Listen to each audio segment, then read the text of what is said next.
This is not a game.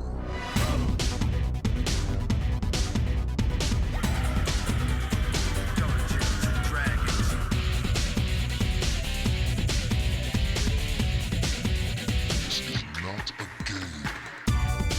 Hello and welcome to a special bonus episode of Dungeon Master of None. I'm Dungeon Master Matt. I'm Dungeon Master Rob. And we have some special guests here today because this is no game. It's the tagline of New Line Cinema's 2000 release of Dungeons & Dragons, the movie, the darkest part of the D&D hobby. Hi, guests. Welcome. Hello. Welcome, everyone. I was thinking, Matt and friends, when I was preparing for this, that this movie came out not only at the lowest point of sort of D&D's popularity, but also the lowest point of fantasy movies in general, like right before Lord of the Rings reinvigorated the genre entirely. Truly an awful decision for everybody involved. Just terrible. This is like one of those sci-fi things where there's a bunch of alternate universes, and the path this movie took is just like they went on the worst possible decision in every single chance that could create a new timeline, and this is what we got. Truly the worst of all possible fantasy worlds. Okay, before we get any further, let's introduce our guests. Hello, Sam. Hello. Sam, how did you get roped into this? I've known Rob for quite some time, probably 12 years, and I was recruited into D&D only recently, but I love it, and I've been making films and television shows since I was in high school. And yeah, Sam is an old friend and plays in one of my games and has played in a couple for years now, and has actual useful things to say about movies and television. So I was excited to have him come and give his keen opinions on this. Thank you so much for having me. Yeah, thanks for coming, Sam. And speaking of people with bona fides, bona fides, Katie. Hi, welcome, Katie. Hello. Katie is also a person with expertise. Katie is, I don't know if I can reveal this on the podcast, but a professor of film and communications. Yes, that's correct. And a member of one of my longtime D&D games. Yes. She's nodding. Yes, I am. This is an audio form. Well, it's like film, but there's no video. And we also have Adam, who's just a general joker and has no real qualifications or. No, I'm married to Katie, so I guess that's partial qualifications. As good a reason All right, as and any. we got spots. We got lots of people to try and keep you entertained. The first thing I want to say about this film before we launch into it, and this podcast will be a sort of watch along. So if you're listening at home, we're going to give you a countdown in case you want to watch the movie with us. If you don't, you can just, I guess, listen to our musings and not watch the movie for a very strange experience that might also be pleasurable. But the first thing I want to say about this movie is I was introduced to this movie when I saw it in Blockbuster in, I think, the year, the end of 2001 or the beginning of 2002. And I was running a D&D game with Rob, and we had a long weekend session, and we had played for 10 hours. And I was like, you know what? If I run out of time, I'm going to make my players watch this film.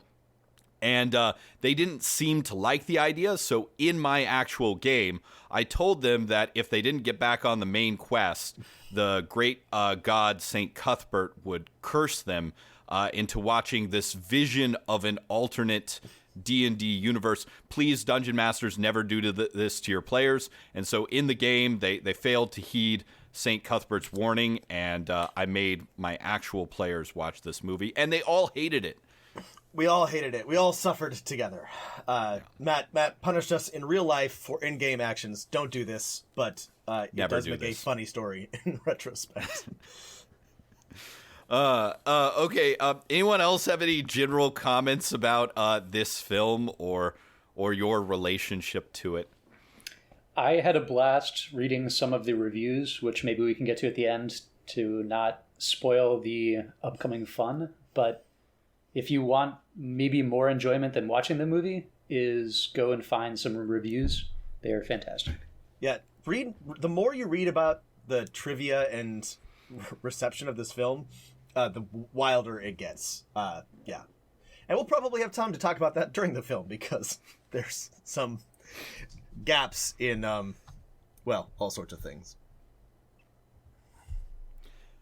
Okay, well, without any further ado then, I'm going to count all of us down here. We're watching the version on Amazon, and at the end of, I'll do a 3, 2, 1, we'll all press play. If you're watching, or if you want to watch it with us, load that up and press play along with us so that our audio will sync up with the movie. Okay, everyone ready? I'm ready. Okay, here we go. 3, 2, 1, play. And here comes a bunch of film strips, The and you classic. should be seeing right now New Line Cinema. The OG.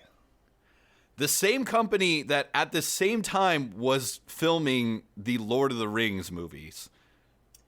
You can tell this is good because there's a voiceover at the beginning. That's how you know you're in for a real, heavily world builded. A lot of effort went into this. The commoners are little more than slaves. However, Dave Arneson, creator of Dungeons & Dragons, point out there is no slavery in Izmir, as many people wrote and asked him. Is Izmir a real place in Dungeons & Dragons?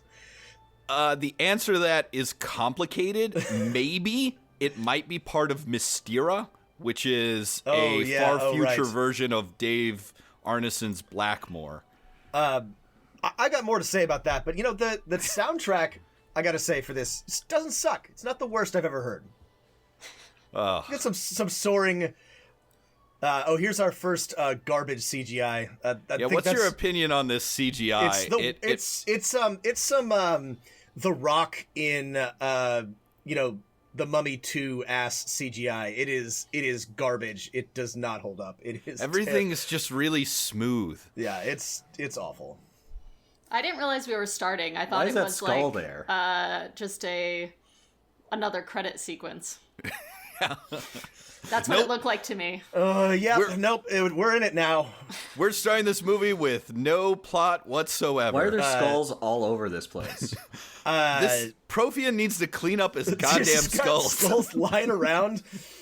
There's our boy. There's Jeremy. Yes, Jeremy Irons. Oh, just chewing the fucking scenery. Just His haircut, though, looks just very early aughts. Everything is. else, fantasy, just a normal haircut. I He's had like, this I'm written not down as changing my well. hair for this. Yeah, I had this written down as well. So many people do not put any effort into looking like someone in a fantasy setting. oh no, yeah. Yeah, it's fantastic. This is clearly like what his hair was like, like day to day, and they were like, "That's good enough." It just seems unsanitary. There's this like green liquid, like he has to like walk through this puddle. I don't know. I would not enjoy working in this workshop. Throughout this shot, Jeremy Irons is just like, I'm going to look like I'm about to come for 10 minutes. I also had that written down and then deleted it because I didn't think anyone wanted to talk about Jeremy Irons' O-face, but here we are. Definitely, yeah. You were right to write it down. Is there any historical D&D significance in blue lips, or is that entirely I don't know what the cosmetic? fuck the blue lips are about. Never explained. Never explained these blue lips. By the way, a note from the novelization: these slaves turning the little cranks to open the gate are made by Profion using humans, and they have half a brain. This is a distraction for the entire movie. I have a friend whose last name is Damodar, and it's just I just can't. It's just like not a very like terrifying name for me. This dragon is so. I just. It's tough given that Jurassic Park came out, I think, 3 or 4 years before this. Yeah. That we look at terrifying beasts and we just think, Well, and the cave troll in Lord of the Rings is also like not great CGI, but it holds up much better. Somebody was like, let's blow a shit ton of money on very average CGI. Budget of the film was $45 million, and I love that we've had this debate before. Should dragons be bats and their 4 legs wings, or should they be cats and have separate wings? I love how they found an unhappy medium. They split the difference, and it's terrible. It's awful. That dragon's really swole, too. It's a super jacked dragon, yeah. Look at those shoulders.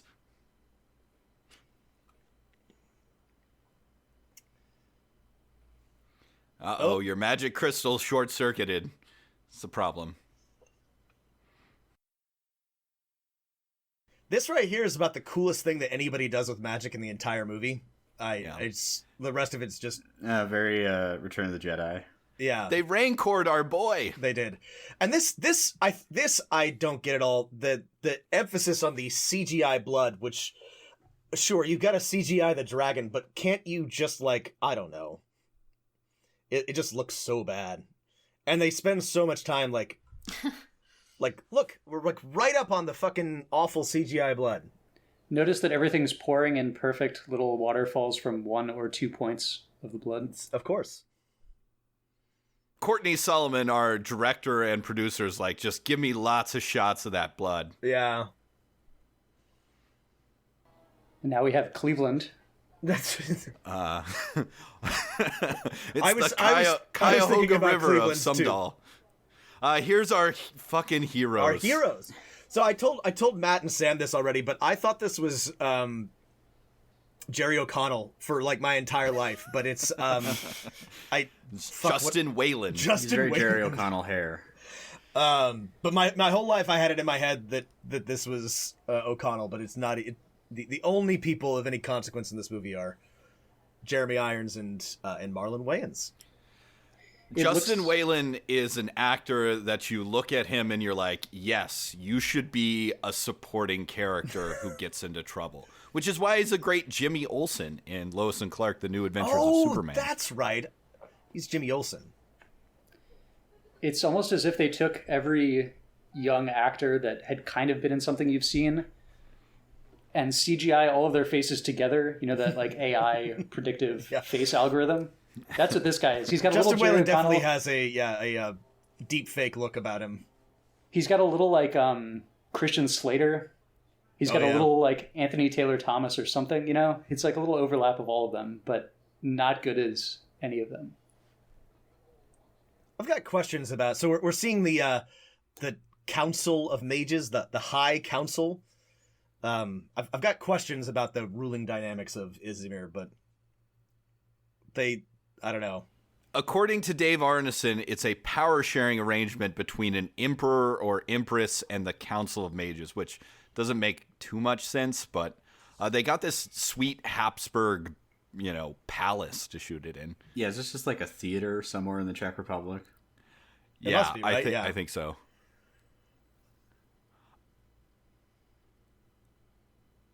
I'd love to hear from Katie about some films that came out around this time that had similar budgets, because I think it's pretty funny. We think about it in context to other films, and it's this could have been so much better.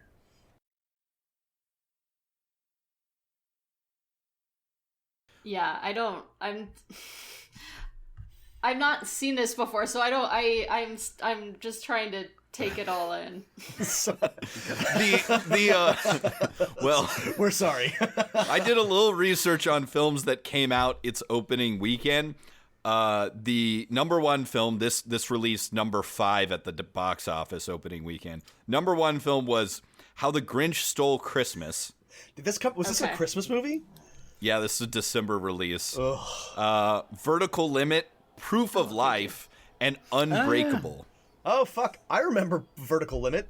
I have Proof of Life on DVD. Yeah, I got all it for better movies $4. than this one. I mean, those are absolutely. actually all pretty decent movies. That's a pretty solid December lineup. So the mages are Catholic, I'm guessing. Clearly. I think it's a weird choice that this came out during the kind of holiday season. Like, I feel like if this had come out in like February, March, that kind of dead period, it would have done really well, maybe. Yeah, no, But it also would have had to be good. Not really, because I think people during that time just go to a movie just to see a movie. Right. Whereas there, it's competing with everything else. I wonder if they thought this was better than it was, or if when we were reading about this, it seems like a lot of the people involved were deliberately trying to sabotage it because they all hated each other. So maybe that was the plan, just to see it fail on purpose. I think someone told Thora Birch, just like, whenever you say your lines, just show no emotion. This was the best, like, Dungeons and Dragons thing was the inclusion of Profion's imp. Like, that was like, sweet, he's a wizard, he's got an imp. He's got an imp familiar. Everything else seems just grab bag of random tropes. These fucking bones are sweet. I think this is like a church in Prague built after the Black Death. With actual skulls. I did read that these are actual skulls. This is some catacomb. That was the trivia. Is this the Sedlec ossuary? Yeah, that I is think made so. out of bones? Yeah.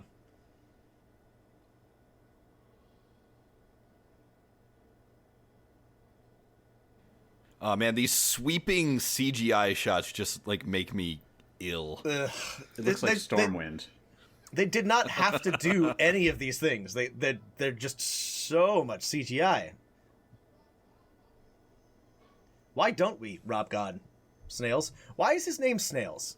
This is the most frustrating scene because he's like, jump, but he's on a rope. He can just slide down the fucking rope. It's so fucking infuriating.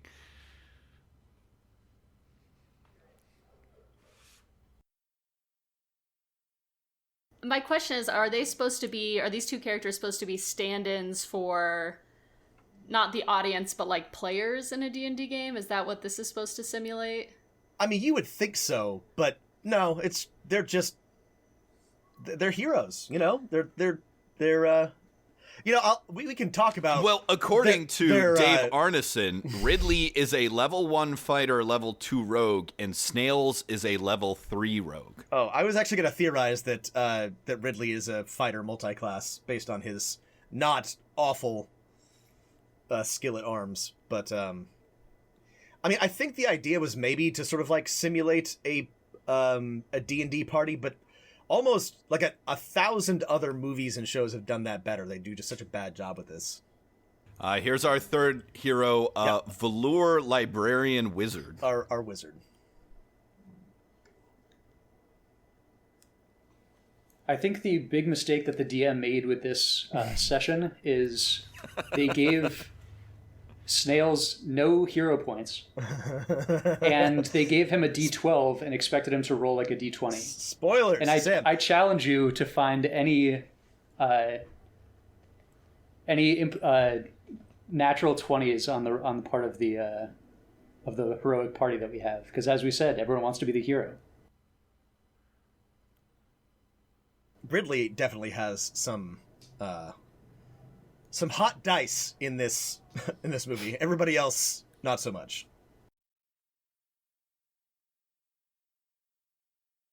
So I like Zoe McClellan, who's our wizard here. She is in one of my favorite episodes of Star Trek Voyager. Oh, really? Yeah, she plays a Bajoran, like, enlisted crew person.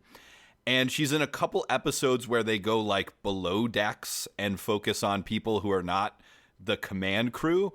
And she's, like, kind of a anxiety-ridden crewman who is, unlike every other character in Star Trek, not a super genius. And she's got a really good character, and Captain Janeway helps her out. I'll have to check that one out. Her character name is Marina Pretensa.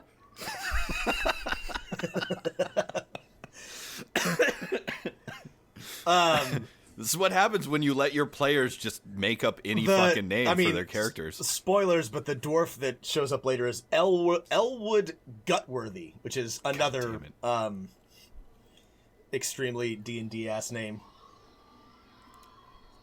Can we also address Marlon Wayans' hat? Yeah. What the fuck is going on? I'm not sure what the purpose. It looks like kind of a. It's like a lumberjack hat, but with no top. Yeah, but also it doesn't look like where they live is very cold. It's supposed to protect his ears. I'm not clear. Makes him look like something from like the Little Rascals or something. I don't know.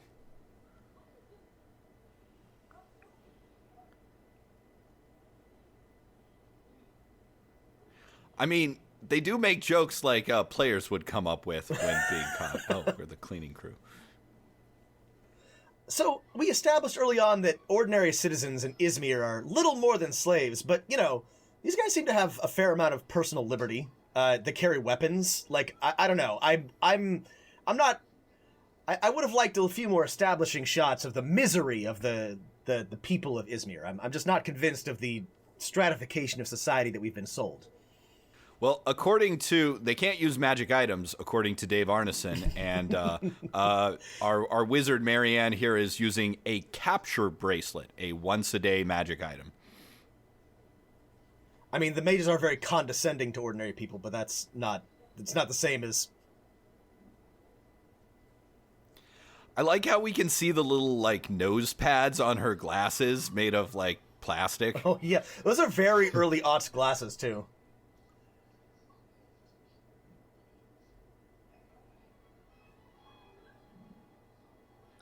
What?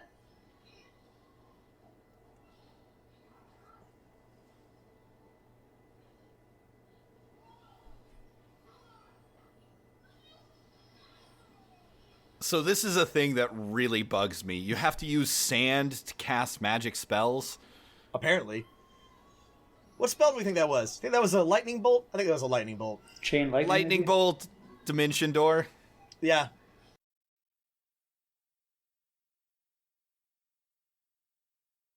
Hey, are you enjoying Marlon Wayne's screaming? He's going to do it for another 2 hours. It never stops. All right, everyone, just jump onto this garbage pile for no reason. I hate the screaming.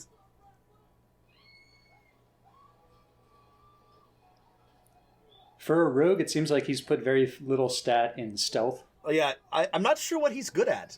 Is he like a dex flaw rogue? This is my favorite part of the whole movie. There's a dwarf in the garbage for some reason. No reason. He lives there. He's got a sign that says, it's his little house. He lives next to the dwarves not allowed sign, though, which is very strange.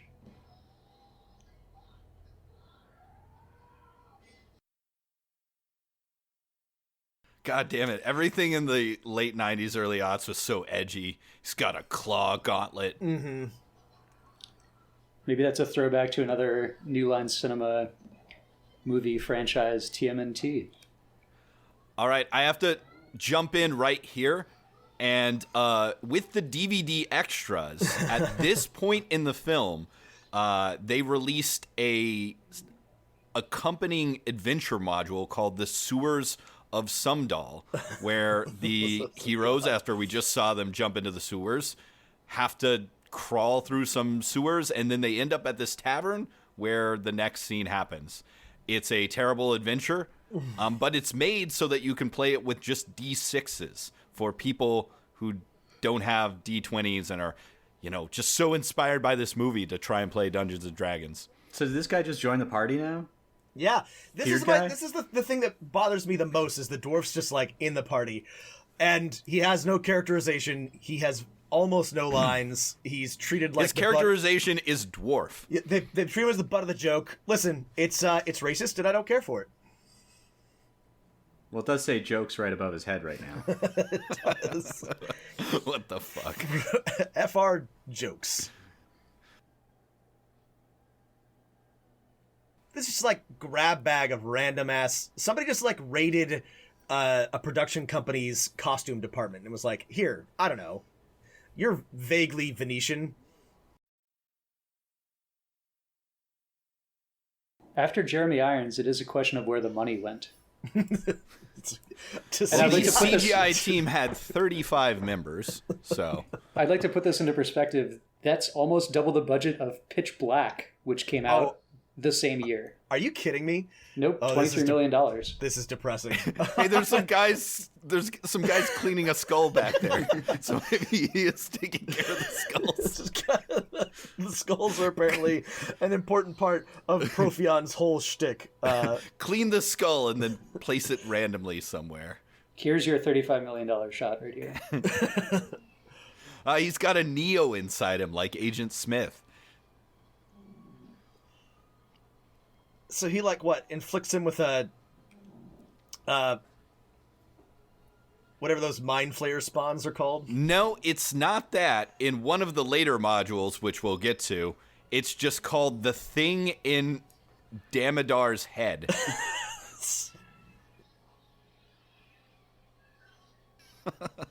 Ugh.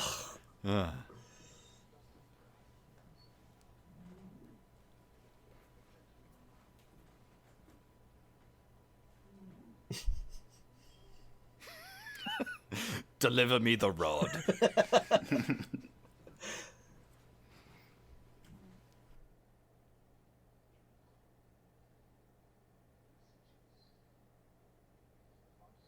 Jeremy Irons is loving every second of this. Just leaning into his shtick. He's Michael- the only one having fun. He Michael is O'Sullivan's review in the Washington Post said that Jeremy Irons' mouth is so full of scenery, he makes Gilbert Gottfried look like Sir Laurence Olivier.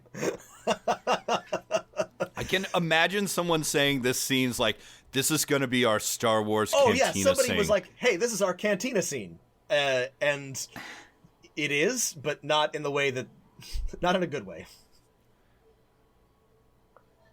Oh, this is our one halfling in the entire movie. Yeah. Though, according to Dave Arneson, they are 6% of Sumdal's population.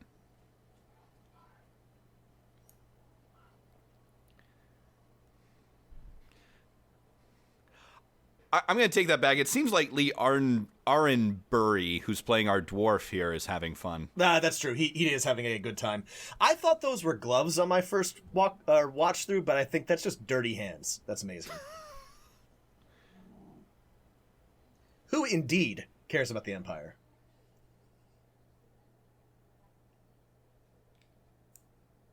Sick burn.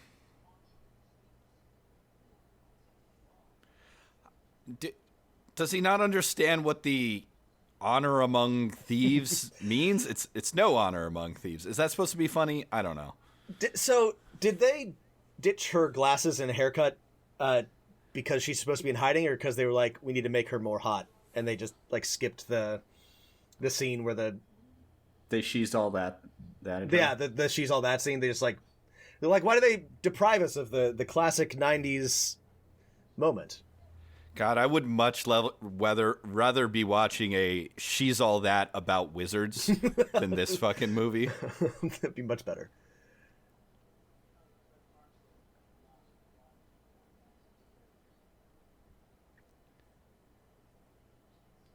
I do like that Ridley's father has a classic working class profession. He was a joiner, created carriages and locks and things.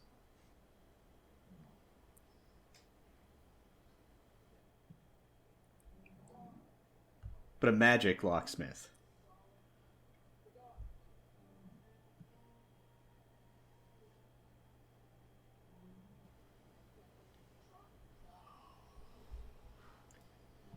Audiences will be blown away at the mystical escapades of getting sucked into a fucking map, like Luigi pulling a ghost with a vacuum cleaner. When did the movie with Macaulay Culkin, the other dungeon master? My Girl? One? Not My Girl. What's it The called? the Riddle Master? No, it's like the Wizard or something. the Page Master. The Page Master. Don't they get sucked into a book in Page Master too? That was 90s, right? Though that was before this. 94. 94. We should watch that. We can't. We are forever watching this movie. We have always been watching Dungeons and Dragons, the movie. This is some bad armor on these henchmen. It's like, let's protect not their rib cage, but their like abs. Adam and Katie, are you regretting agreeing to this yet? Not at all. I am.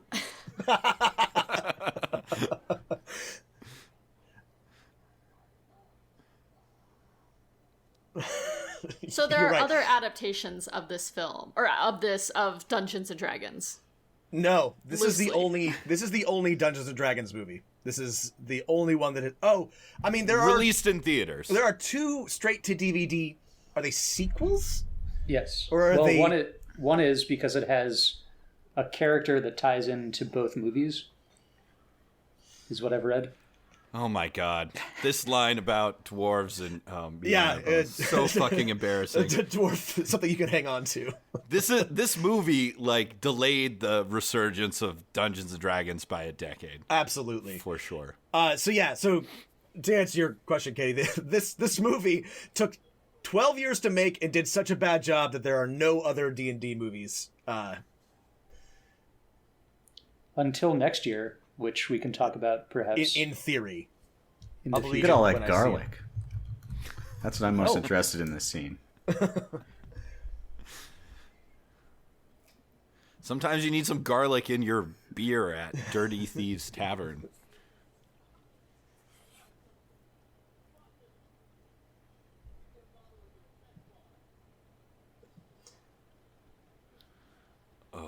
I like how when he said bartender, he got service right away. Does that ever happen to you guys? I never. I waiting for forever. Marlon Wayans clearly has some sort of special intuition. Imagine being Marlon Wayans and going from filming Requiem for a Dream to this. Did he do Requiem for a Dream before this? I thought I think it was so. after. Oh, maybe it was after this. This must have been after. Or either way, it is worth commenting on. Is it necessary to have claw gloves and hand spikes and a sword? That seems excessive. Seems. Here's the other thing: is that every like weapon and prop just looks like trash. It just looks like it's made of plastic. I mean, you know, I know how it is, but like so little effort was put into any of the. But there's that taxidermied skunk on the wall.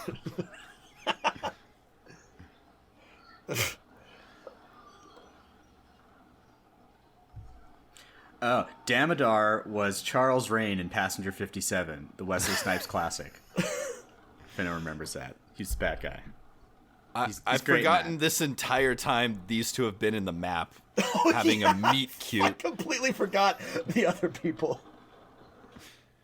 They're also not at all perturbed by beginning their map adventure in a tavern and then all of a sudden being in the woods, like right afterwards.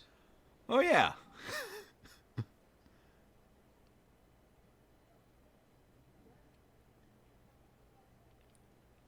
Did I miss the part where she lost her glasses? Yes. Oh, We discussed that. She had a Oh. she's all that moment. sorry. And, I started. Like, and she went from looking at sexy other librarian things. to sexy fugitive. Okay. I got distracted researching the cinematographer. What did Is you this- discover? Is this Doug Milson? Yeah, I think you oversold the Full Metal Jacket and Kubrick connection because it seems like he. No, I didn't oversell that. Courtney Solomon bragged about that. Okay, because it seems like at most he was a focus puller, which is, you know, an art and craft in itself. But beyond that, it doesn't really seem like he did much. He did shoot Kevin Costner's Robin Hood Prince of Thieves. So that would be a good... That was before this, yeah. That's not Yes. an awful. It's not awful, but you could see why they might have him as like an option for shooting this film. Like, oh, you did that. Maybe we can get away with it.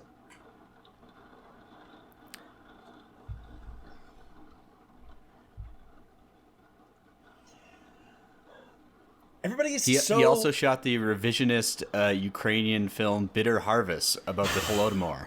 in 2017. Really? Yes.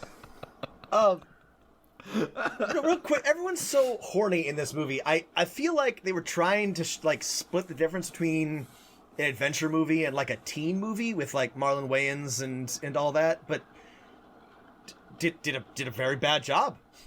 They're trying to pull in that scary movie audience. Yeah, but it's neither funny nor particularly interesting. Apparently, there's a deleted scene with snails and who's our elf leader protagonist? That's Nora, played by Kristen Wilson. Apparently, the two of them had a scene where they're bantering in the moonlight. And I'm fine with that scene being cut because anything that you can cut out of this movie is probably...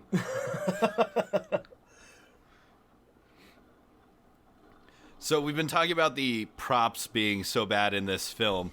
Our elf, which somehow she has disappeared, but her ridiculous breastplate was so poorly made and designed that it like gave her bruises. Really? Yeah. Ugh. Astonishing. Oh yeah, you mentioned there were a number of injuries on this film. Oh, I'm saving those. Oh, okay. I'm saving those. That's what I'm curious about. Dwarves only care about gold in this world, That's according right. to Gold Dave Arneson. and They eating. actually collapsed two major cities, according to his lore, by tunneling under them and not building adequate supports.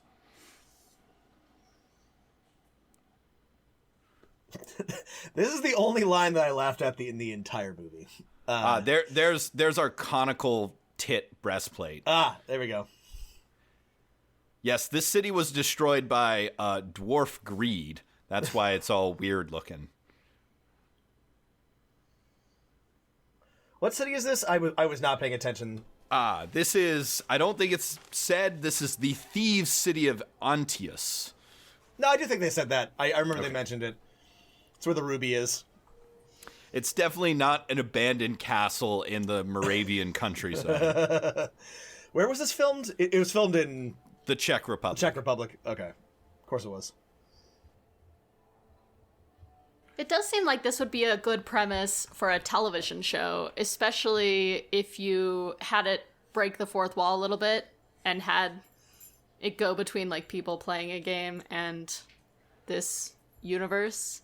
It just seems it seems like obvious that that's what they would do, and so I don't understand why that's not a component of this. You're assuming that somebody was trying to make a good movie, and that's your first mistake. Yeah, that would make so much more sense because nothing in this movie connects to the actual intellectual property that they paid $15,000 for. Bottom dollar. However, I do like this purple guy. What's he supposed to be, though? Dave Arneson was going to make an actual race for this, but he never got like a... What the fuck? Sorry, he just stuck out his tongue for no reason. Slurps. 3i was supposed to be a race in one of his source books, but like basically the guy who made the film, Courtney Solomon, never got back to Dave Arneson. Guys, women be shopping. even Mage women be shopping. Oh, even god in damn the it. middle of an adventure. Let me bust out my stereotypes bingo card. Yep, check that one off as well.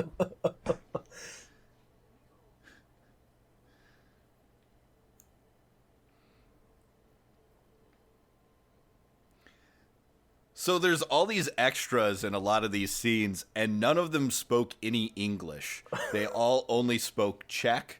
So basically, they usually had people yelling in two languages in all of them. The guy with the green face, it doesn't look like they did his makeup all the way down his neck. It looks like he just like Look has at skin that color fake-ass below. cat. Oh wait, God damn. sorry, that's a stuffed cat. I thought that was supposed to be a real cat, but that was the taxidermied cat that he just nabbed. I mean, it's... we haven't been paying too close attention, but it's very unclear why anyone is doing anything at this point. No, Like, I mean, they Are they did still explain in it. the map? No, I don't. So this is not clear what the map does. I think it just takes them to somewhere else. So they're not in the map. They're getting the ruby. Oh fuck! Actually, I don't know. It's got something to do with finding the rod that controls red dragons. Right. It's all about getting rods. Well, that group of bullies is going to come back to haunt them later. I feel like I would have been better prepared to talk about this movie if I had taken the time to, one, watch it before, and two, do any research. But now that I'm watching it, I have, like, no desire to watch this ever again, and I wouldn't have wanted to spend the time to watch this once before. Yeah, I didn't want to make anyone watch this before you see it. I haven't seen it since high school, other than reading That's the cool painting in the novelization, background. Extremely That like cool. velvet cheetah painting. Well, Katie, I was under the impression that we were just going to discuss it, and so Matt has made me suffer as well. So, I just feel like I'm not being a good film professor, because what I would tell my students to do is to watch the film once, then we're going to watch it again and really talk about it and get into it. And I have no interest. the old okay, so this guy I love. He is the other person who appears to be acting at all and enjoying being in a film, even. Jesus Christ. And there's another check on the old bingo card. Yeah, this is a guy who hosted like a game show on British TV for a number of years, where people had to navigate like a shitty escape room, like Escape from the Crystal Maze or something.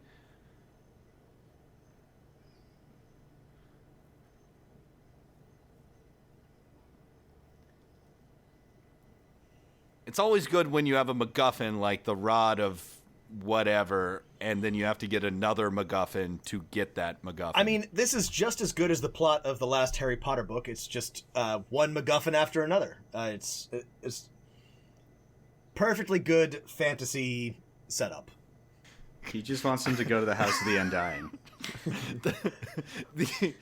I'm just dying at the extra who is sitting behind him eating one grape in like 4 bites. Well, it's decadent. It's how you do it. You eat the grape slowly.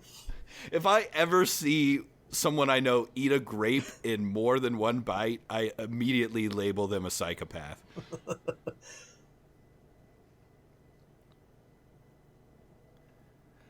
So this maze, which is very dungeony for Dungeons and Dragons, is unclear.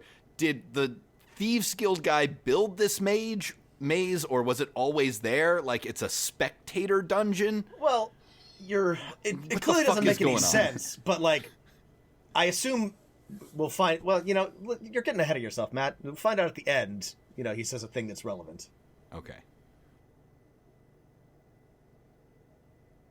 So this is actually the second module that was available for free on the Wizards website way back in the day. And it's they have a map of the maze. It is not a maze. It is a straight linear path.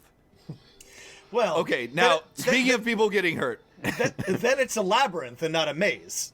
Right. This scene where Justin Whalen jumps out of the way of the axe, I have a quote I have to read to everyone, if it's okay.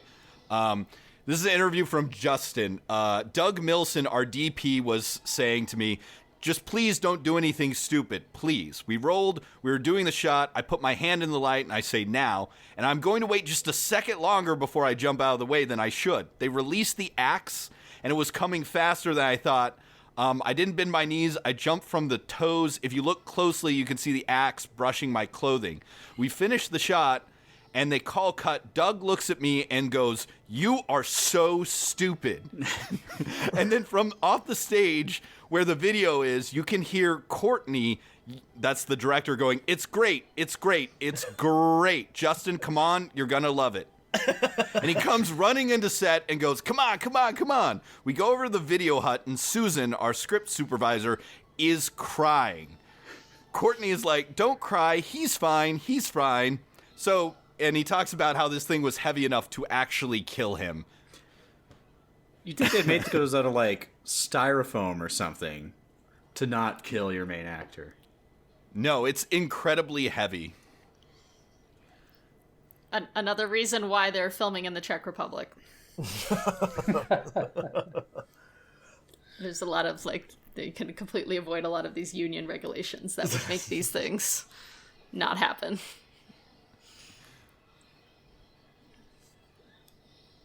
I love the idea of this, asshole guy who made this movie, Courtney, crying or, screaming, "This is great. Holy shit. Amazing."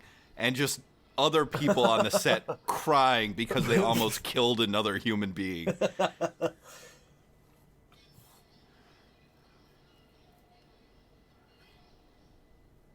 It is not a movie that he made, but it is the kind of movie that seems like Max Landis would have made. This is a very terrible, If this awful... works, this is going to be my Star Wars. If you guys want to come back and watch Bright with us and do one of that for this. No orcs in this film so far. Very disappointed. No, there are orcs. Those are they're just like in the background. Well, we can't discuss orcs anymore. It's problematic.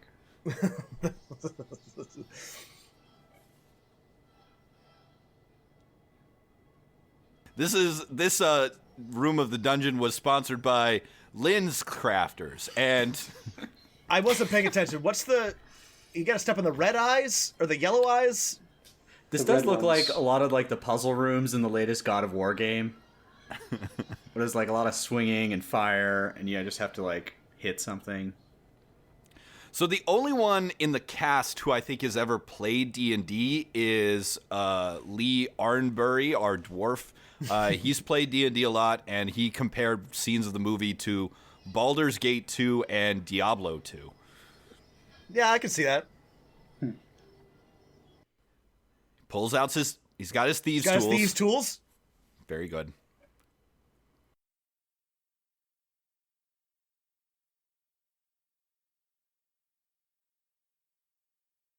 Ozymandias' voice, lateral thinking, years ahead of his time.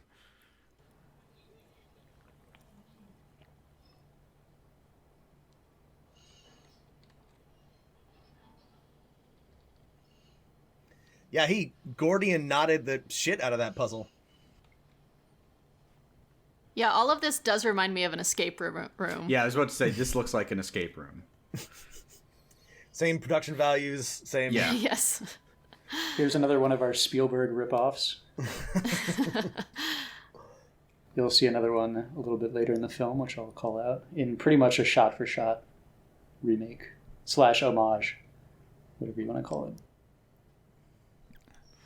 What's our hero going to say here? Nice. Nice. You can just order those little egg things on Goop. You don't have to go through the maze. It's amazing he's got this giant kill chamber in which apparently many people have tried and all have died, and it's miraculously clean. And yet we have our main villain whose whole job is to, like, mess with the arcane, and he can't even clean up his lab? Come on. It's just a difference in values. Again, this is why it's so confusing. Okay, someone finish that guy's neck makeup. But, like, give me the egg, but it's in your own maze, which I thought you made. He didn't make it. He clearly inherited it from somewhere and never could have made it through. He was just waiting for somebody to do it. He just set up shop above this maze with a ruby in it. Ridley is flattered that he was called Pretty Boy. No one has called him that before. This is...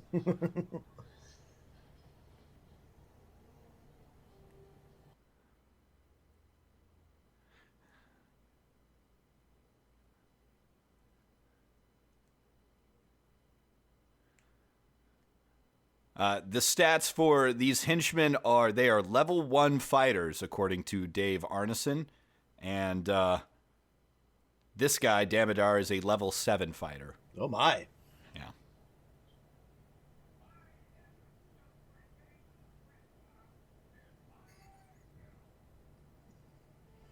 So, I got a question about that. Damodar is not a mage, but he works for the mage. The mages. Is mage, like, is it a social class or is it a... It is both, according to Dave Arneson.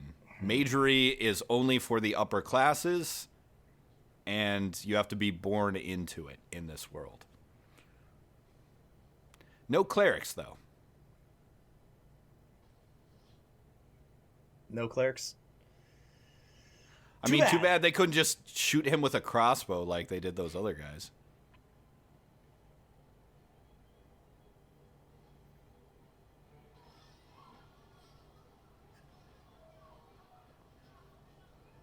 Is this your other Indiana Jones reference? It sure is. Well, it's about to be. Oh boy, I'm so excited. We get to see Ridley wrestling with a guy who looks like Here it the is. inconceivable guy. He looks like Vizzini, yeah. The funny thing is, they do have a giant diamond that they could have also done this with. I love how he doesn't step on it. He just steps next to it. It's okay. We don't have time to reshoot that one. So, does she just like not know how to do magic? Like I'm unclear on why she only does magic sometimes. Here's my theory, Rob. They were like, well, if she can do magic whenever, we can't explain the like you only get so many spells per day from D&D, so we just make this like you have to have dust, right? So that way, I mean, she lost. I guess she lost her spell component pouch, so she can't. I mean, she was just lying on a floor covered in dust. The DM is an asshole DM that says you always have to have your spell component pouch.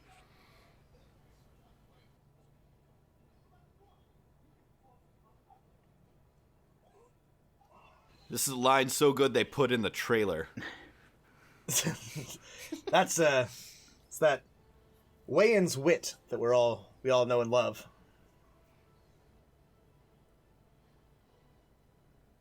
Have you thought what you would like to see in a D&D movie that's not this? I mean,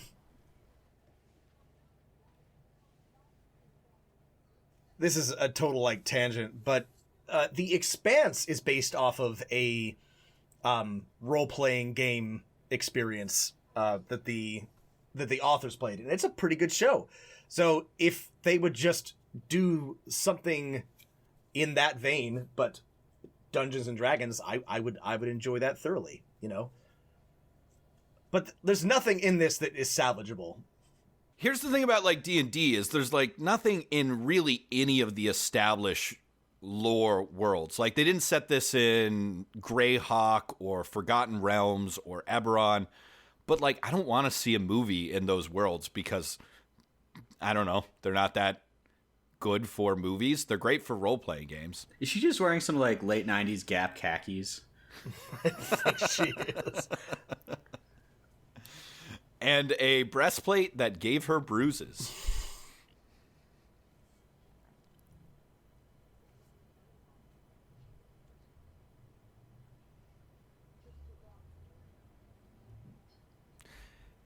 Damn it, Odar.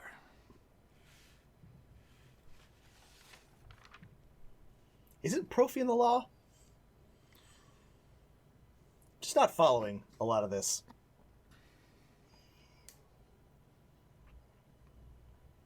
Oh, we're going to find out who she works for as soon as she pulls up her FaceTime.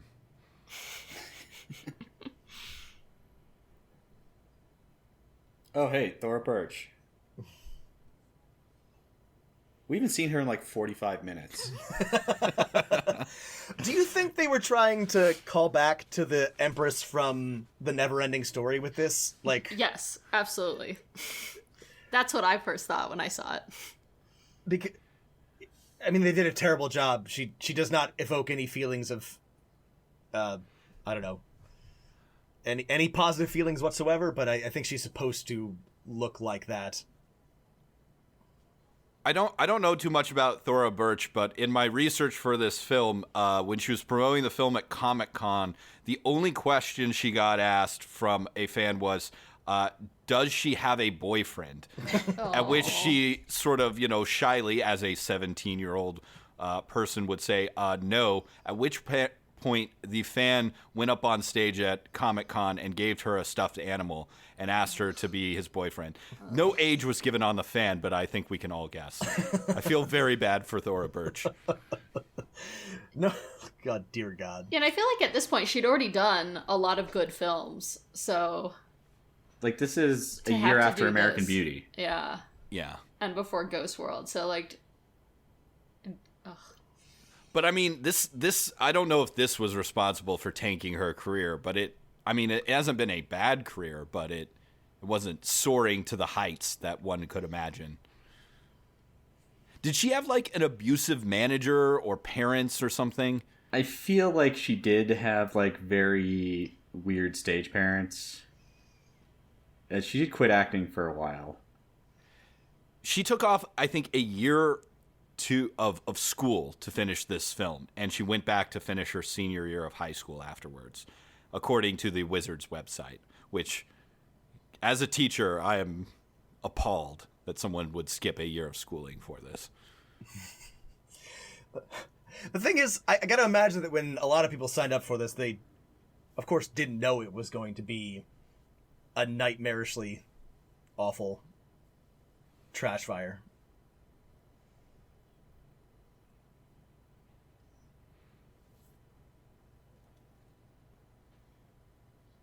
Didn't Jeremy Irons say that he was hoping it'd be his Obi-Wan moment or something like that? He kept doing that. He also played the old wizard in Aragon, which I'm sure was a tremendous payout for him and another just nightmare of a movie.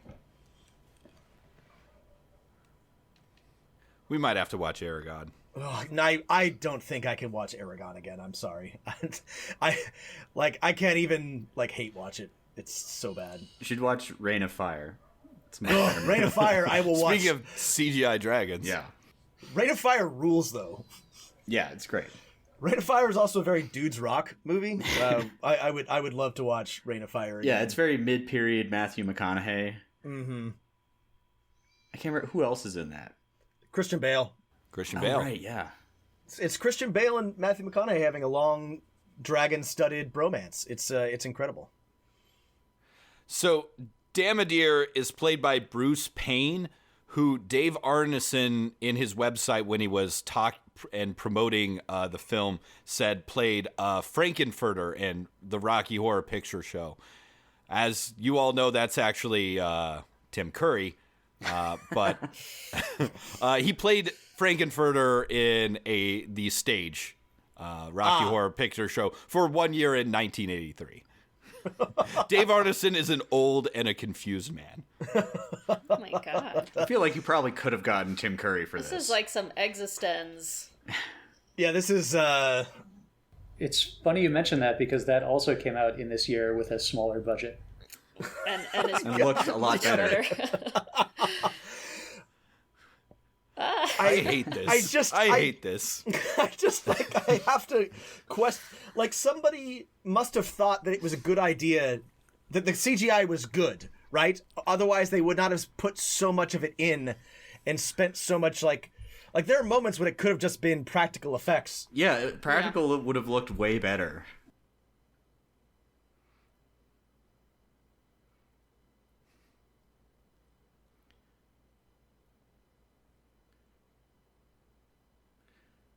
So Lee Arenberry has also been in Star Trek Voyager and in The Next Generation as a Ferengi. You probably know him best as one of the pirate goofballs from the Pirates of the Caribbean movie. Oh, he's with the pirate goofballs, yeah. Dave Arneson asked him about his character, and he said, well, I'm just pure dwarf.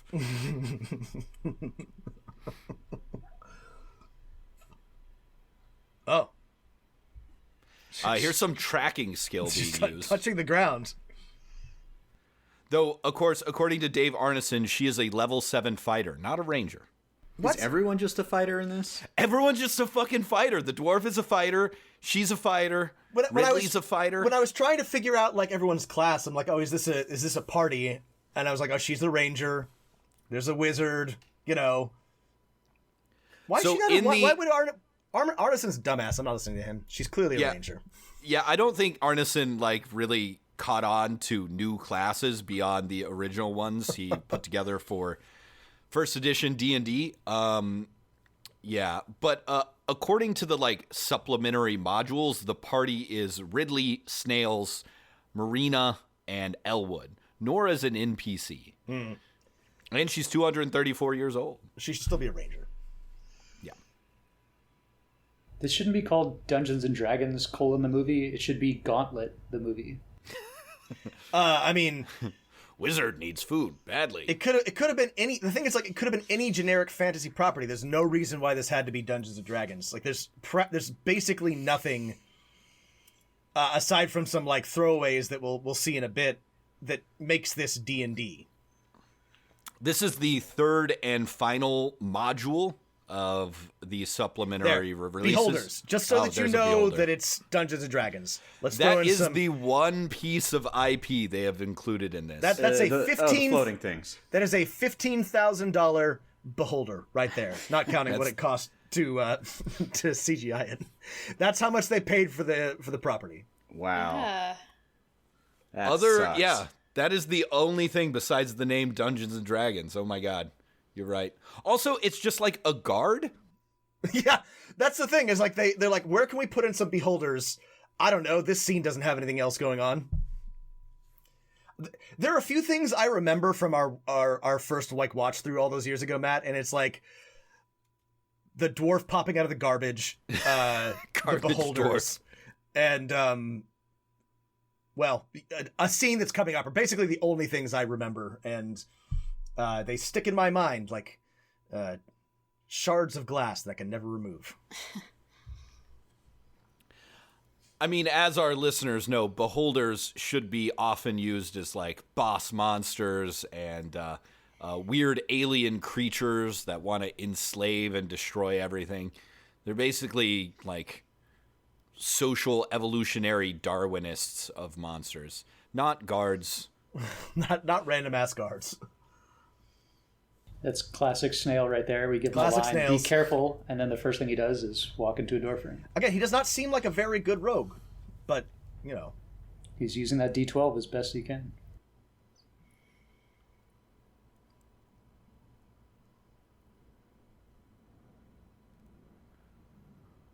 This makes no sense at all. This is completely. There's like no reason for that, but whatever. That's fine. Nothing else makes any sense. You know, Damadir's got to take off his weird scarab armor after a hard day of using his earworms on people. Feel bad for Marlon Wayans because it seems like the directors saw Black Knight with Martin Lawrence and he's like, I want that in my movie. Ugh. Just act like you're in Scary Movie and it's 1999. I mean, Marlon Wayans seems like he's in a different movie. Yes. It's just awful. It's just so hard to watch. Is this like the third room where there should be lots of cool magic items and loot, and yet all they do is like stuff their sacks with things that we never see again?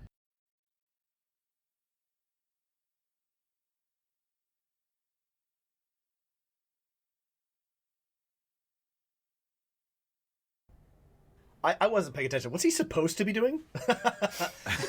He's getting the supposed He's to get the inspecting his map. hookah. Oh, right, he's stealing the scroll. Right.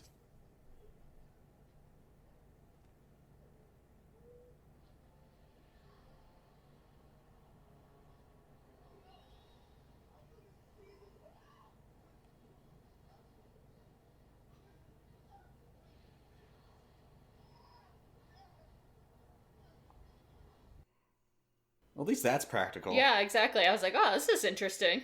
Yeah. Oh, not that.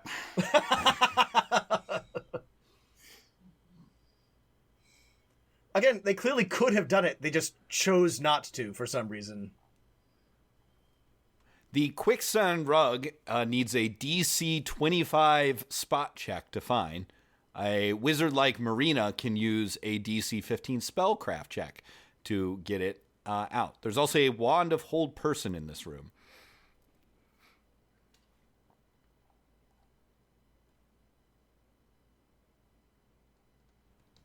Wait, really? That is in Jeff Grubb's final module, Damodar's Refuge. The only thing we learn in that module is a little bit about Damodar, which he was trying to research how to get his earworms out on his own. Poor Damodar. This is before WebMD, I take it.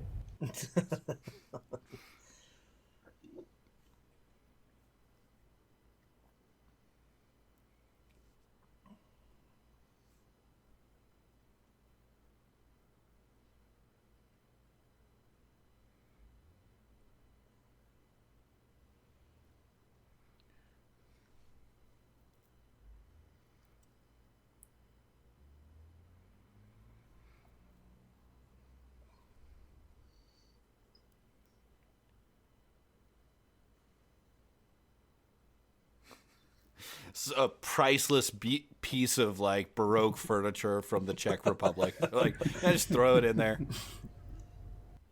That is what thieves do. I like this line. And roll credits. It's based on a game, folks. You want to play.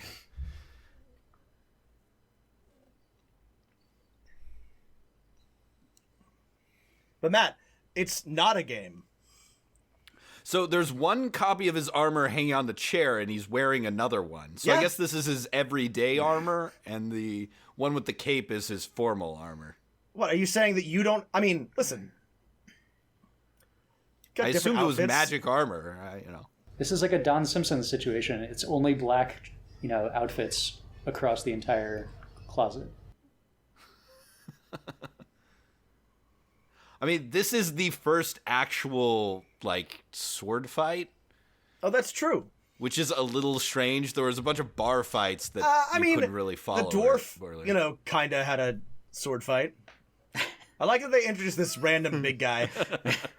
But we immediately know that he's the big guy. Matt, is this another one of your injuries? Because No. I read in the trivia that Justin Whalen actually like hit his head during this scene. That the big guy like actually like smashed his head against the wall. I didn't read that in any of my interviews with him, but that makes sense. This looks incredibly dangerous.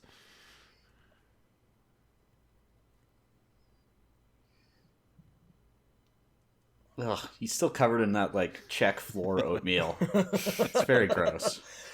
I mean, I'm glad that This is they had disgusting. enough attention to continuity to make sure that he looked like he was. Well, in he was up to his quicksand. neck, so they gave him a new Yeah. shirt. I mean, you can't blame the script supervisor. She's clearly traumatized Yeah, she's had a rough time. by working on this. She is just trying to keep Justin Whalen alive, and goddammit, she succeeded. She managed to stop everybody from being too badly injured, which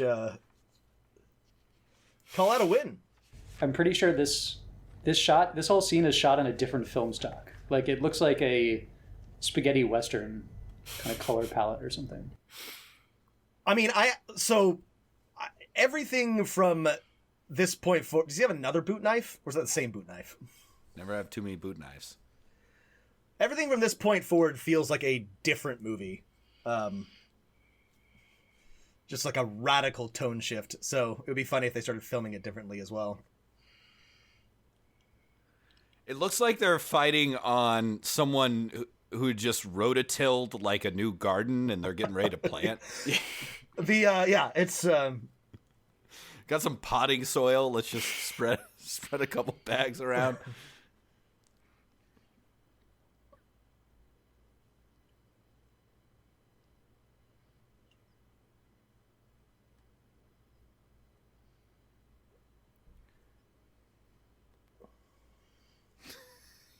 Jesus Christ, this movie does take a dark turn.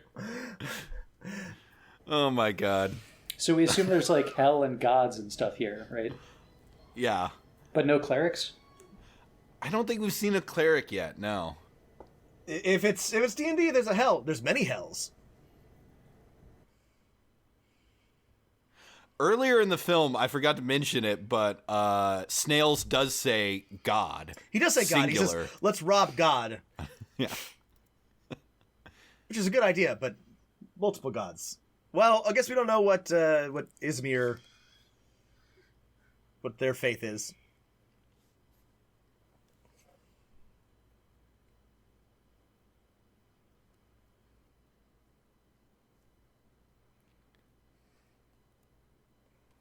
So, plot question here.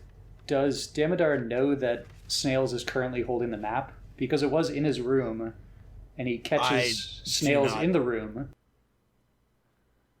I am extremely unclear. Who has the dragon's eye at the moment? I'm completely forgot. There we go. Because here's Wait, this. that's the map. What's the map? He throws it 2 feet. And instead of going to pick it up, which is like his responsibility, Yeah, he drops to his knees and starts Snails mourning. died to give you that map. Pick it up, man. Yes, that's like 101. It's just like such a like needlessly grim like tone shift and everything. I just Oh God, he's definitely dead too. Yeah. It was a really good no.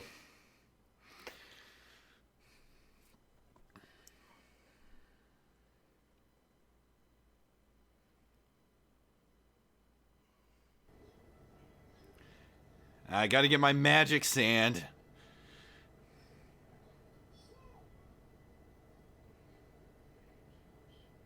Okay, this feels like the end of the movie, even though there's 43 minutes left. God damn it. Fuck. oh Transporting. The magic words you need to say to create a portal. Man, it sure would have been useful if they're like fucking elf and dwarf were here. People are but actually no, they had good to at do shit. it on their own, Matt, for some incomprehensible reason. That's why you never split the party. On a beautiful bed of grass, there lies Snails. I mean, why? Who?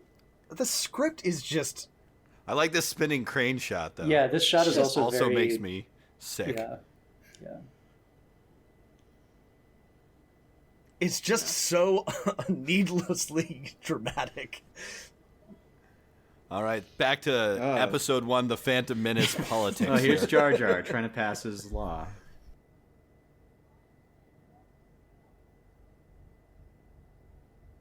Did you hear that guy cough in the background?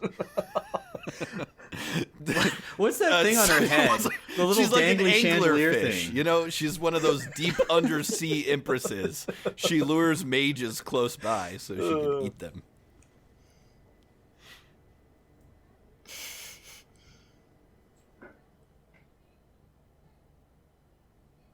So we have a revolutionary empress, right? She's obviously the empress is the one who wants to. Don't you know how revolutions happen, Matt? The king or queen or emperor declares that people are free and equal, and that's how you get to be free. What year did episode 1 come out? 98? 99? 99. 99. Yes, this is very... Oh, it is very Amidala. Yeah. Including the quasi-English accent sometimes. Yeah.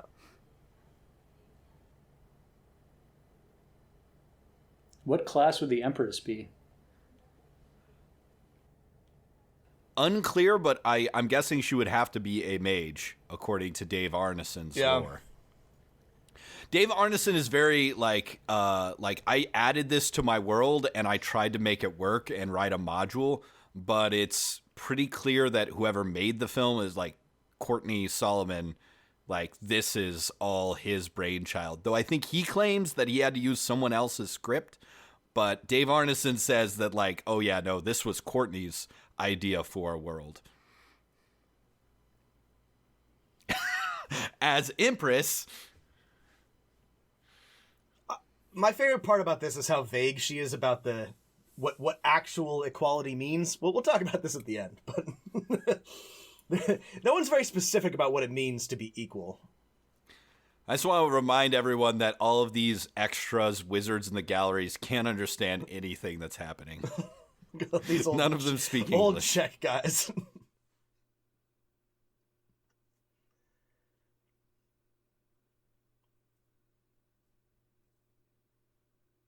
Well, I mean, that's the system of empire. Sometimes you're going to get a child charge. I mean, that's the... That's not. This is, look at Jeremy Irons' eyebrows. Ugh, amazing.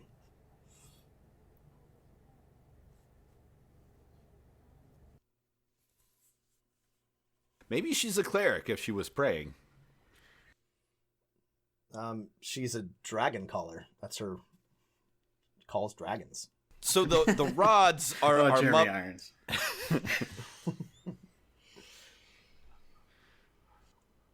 I mean, the rods are like kind of based on the orbs of dragon kind, which are a classic D&D item, but they made them look stupid, I guess. Couldn't just use the orbs. So, like, at this point, it seems like they're just agreeing to have a war, and they, like, let her walk off. This is the strangest Also, thing. walk off in crystal clear stripper heels. Like, I don't know if anyone else I knows did that. not see that. Look at these terrible, like, staffs they all have. Ah.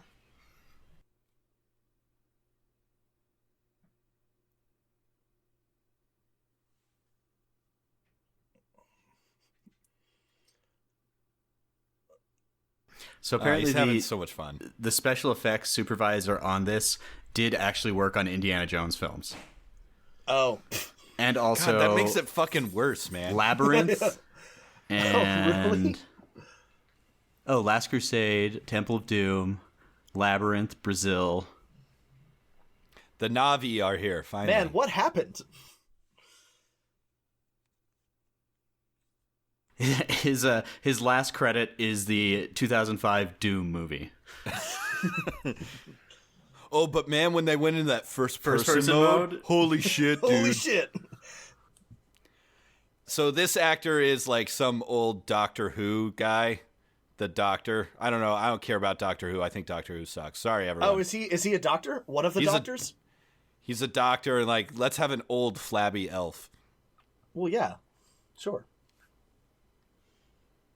I'm sure this was a big get for somebody on the show. They're like, yeah, we got the doctor. That's gonna bring the nerds in droves.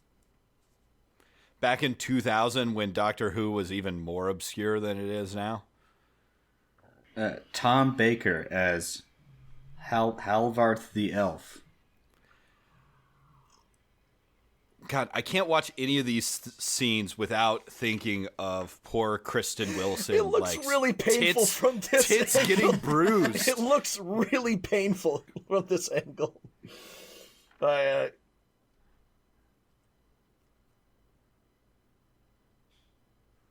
The doctor is giving us a lesson on magic. Sorry, did that happen? What, did a we dragon being born? Yeah, I don't- a dream. Or I don't think so. So he's just telling us about a dream. They didn't actually. I wasn't paying attention. So both elves and dwarves live in, like, halls carved out of trash in this universe.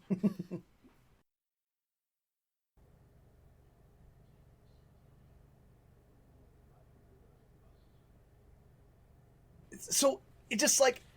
This So is he's a Jedi, whole, too, This is a whole right? separate movie. Like nothing that has happened up to this point has any relation to anything else. We're suddenly learning that if there's a war of dragons, the world will be destroyed. It's just.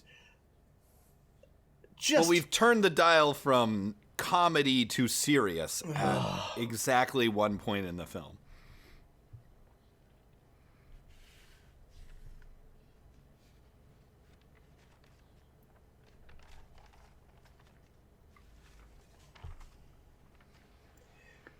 I feel like the first 2/3 of the movie, while bad, was a passable adventure romp, and then it somehow inexplicably gets worse for the last 1/3. And if they had not done that, then it's so bad. I mean, I'm sorry about Snails too. This is a slow part in the film, so why don't I list some more movies that were released in this movie's first week of release that beat it at the box office. Released immediately after this was What Women Want. Ah, Nancy Myers. Yeah. And Dude, Where's My Car? Oh wow! Finally, the Emperor's New Groove, Castaway, The Family Man, Miss Congeniality, and Bring It On. Hey, those are all great movies. I know, this was a good time for movies. Crouching Tiger, Hidden Dragon was also out in theaters in the U.S. Oh, Jesus. really leaned into that mage. Yeah. Somebody was like, Justin Whalen, can you act? Let's see some acting, Justin Whalen. Justin Whalen starts crying in your face. What would you do?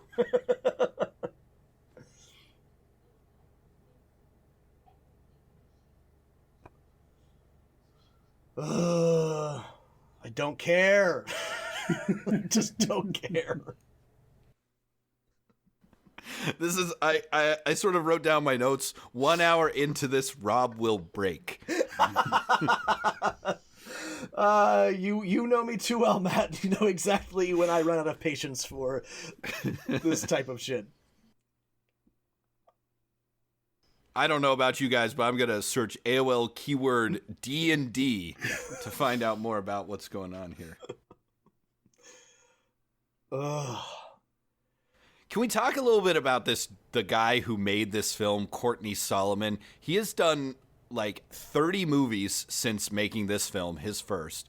I have heard of none of them. He had $15,000 in 1993 to buy the rights to the Matt, film. It's worse than that. He bought the rights in 1990 for $15,000 when he was 19 years old. But at the top of his Wikipedia page, it says he's an accomplished writer and director. The interview you sent me, Matt, is for what is it? A Haunting in Connecticut or something like that. I saw that. That's right. It was fine. He was a producer on Universal Soldier Regeneration, which is supposed to be a very good movie. Wait, what was it? Universal Soldier Regeneration. Wait, are you joking with me? Was that supposed to be? No, I'm not. I've heard very good things about it. Really? Yes. Does that have Kurt Russell in it, or is it a whole like reboot of Universal Soldier? No, it has Jean-Claude Van Damme and Dolph Lundgren, former MMA fighter Andrei Arlovsky. Oh, that sounds great. I'm gonna have to watch this. Here's since we're mourning but now consummating new love to move beyond Snail's death, let me read Dave Arneson's comment on Snail's death. One actor who was, quote, killed during the course of the movie lamented that he could not play the same character in a sequel. I assured him that being dead would pose no problem and then regaled him with dozens of ways that his character could, quote, come back. He thought this was very neat. Actually, his death scene was filmed 14 times from different angles while I watched, quote, nervously in the background. Oh, sorry. It's 2012's Universal Soldier Day of Reckoning, which has been compared to the works of Michael Haneke and David Lynch. Is that true? Yes. I'm going to have to watch this. I loved the first Universal Soldier is a classic of that 80s action movie era. Yeah, that's the early 90s when you had like the big four of Stallone, Seagal, Schwarzenegger, Van Damme. What is the point of watching two trash elves talk to each other in Elvish? To give it the impression that there's more going on in this movie than actually is. Marianne continues to glow up here. She's got a sweet choker on. She finally changed her shirt. Good for her. I was concerned with how dirty and that must have been. Oh, she got some elf clothes. The DM is pulling some bullshit now. Okay, only one of you can come. It's a wall force. You couldn't have said wall of force, the actual name of the spell. Oh God, I forgot that there was more after Snails died. I thought that I just have like blanked this part of the movie out of my mind. I watched it yesterday.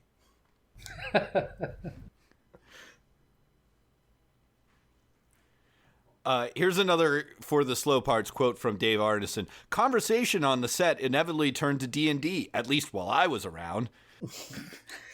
I kept bringing it up. Exactly. Dave, I mean, I heard he's a sweetheart. He's dead now, but you know. What was Dave Arneson's Dave role? invented D&D, and it was basically you know, on the movie. Was he like creative? Or was he like a... Wizards sent him there to basically write blog posts about the film. He had no input as far as I can tell. And then to write some tie-in products and things like that. Yeah, that's what I was wondering. Like, what was the kind of cross-promotional aspect of this? Like, were there other things that came out?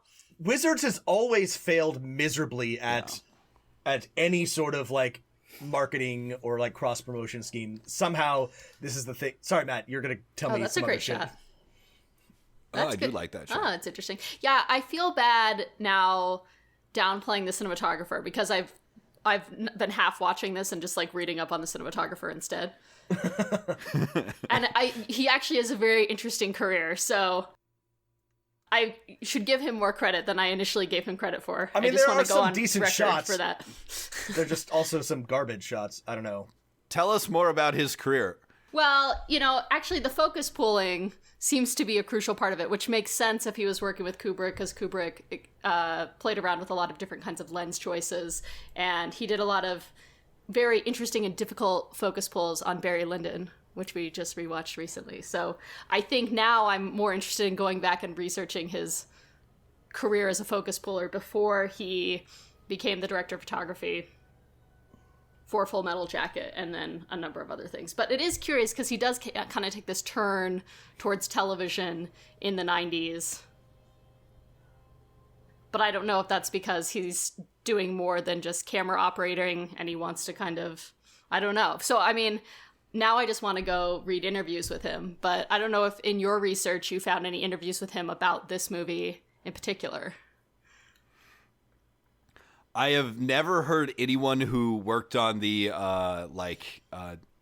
production side of things give interviews, or at least because I looked at the official Wizard stuff and they just focused on the actors and the CGI folks.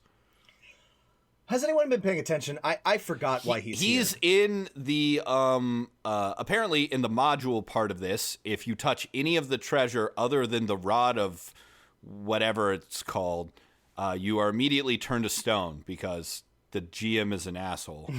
Is it because he's wearing gloves that this isn't happening? I'm guessing so. It's because he didn't actually take it.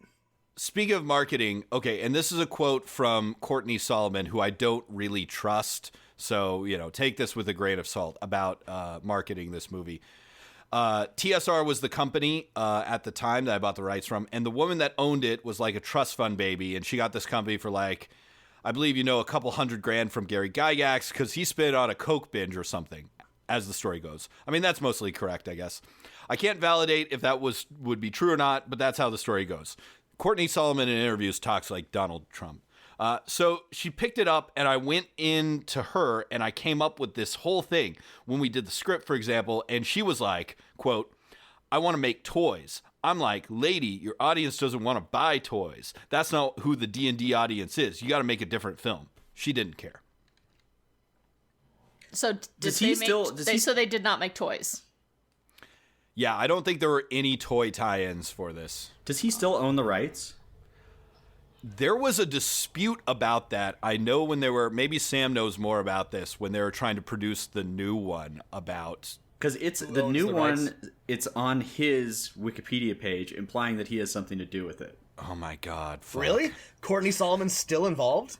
Yeah, it says his first paragraph says Dungeons & Dragons film became his first producing and directing project, grossing over $75 million globally. A new theatrical version is currently in the works at Paramount Pictures for 2021. This movie made a profit? No. Where are you getting that? I got from Box Office Mojo that this film only made $33 million US and worldwide together, which would be... he's clearly writing his own Wikipedia page. I'm just curious where he got that 75 figure from. That's the budget plus what it made. This has some overtones of that Fantastic Four saga where they have to keep making movies every so often or they'll lose it, which is the reason why they make really bad Fantastic Four movies every 10 years. So it could be that, somebody got a hold of this and said, we just need to make something so that we can... Well, that's what they did. That's what they did with the Wheel of Time TV show. They shot an awful pilot and never released it so that they could retain the rights. But this, it seems like he really did try to make a movie, or he was like, I don't know, committed to making a movie. I can't believe he still has the rights to it, though. That seems dumb So as it shit. says, the link from his Wikipedia page goes to a Deadline article. Holy shit. Sorry. There's like like dragons. it's like dragons flying through this doesn't make fantasy any- New York. This doesn't make any fucking sense. So the Empress is like, well, fine, we're gonna have a war, and the mages are like, fine, and they just like go away and let her summon her dragons. That's just like, what the fuck? Anyway, sorry, you were gonna. Yeah, go ahead. Anyways, I can't find any information. Just some Czech guys getting blown through stained glass windows. Well, Lord Profian, it's actually a scorpion. No. God damn it, they're winding him. Give him a second. Yeah, Dragon's getting fucked up. When did Dragonheart come out? Another It's like 95. Damn. Fucking. Oh my god. Sorry. Dragonheart had also had like better CGI than this. Yep. Also, so far, the most terrifying beast in the entire franchise has been killed by an arrow and a falling door. I'm not necessarily frightened of these guys, but I know the dragons are not particularly terrifying. Yeah, the power of dragons seems inconsequential to like the power of an entire ruling class of immortal wizards. Like, I feel like they didn't really spend a lot on this wand. Yeah, the wand looks. It looks really like it's like maybe a level 50 green that drops in the it's a world. really cheap piece of shit. It's very plastic looking. no one rated for this. Okay, hold on. Yeah, you vendor that immediately. He's holding a mug in his other hand. He was holding a lantern just a second ago. I think it's like a lantern book. If you look at it from before, it looks like if you pull the lid open. No, but in that shot, it looks like a mug. It's an accordion lantern. No, I know what it looks like when it's supposed to be a lantern. Everyone shake. Just shake slightly. I feel like Quiver. the sexy librarian has looked different in every act in this movie. Oh, yeah. Like, it could be a different actress. I have no idea. I would have, if I had not looked at Wikipedia, I would never have recognized her as that Bajoran from Star Trek Voyager. She has a very adaptable look. Well, you put that little dangly ear thing on, and they're a completely different race.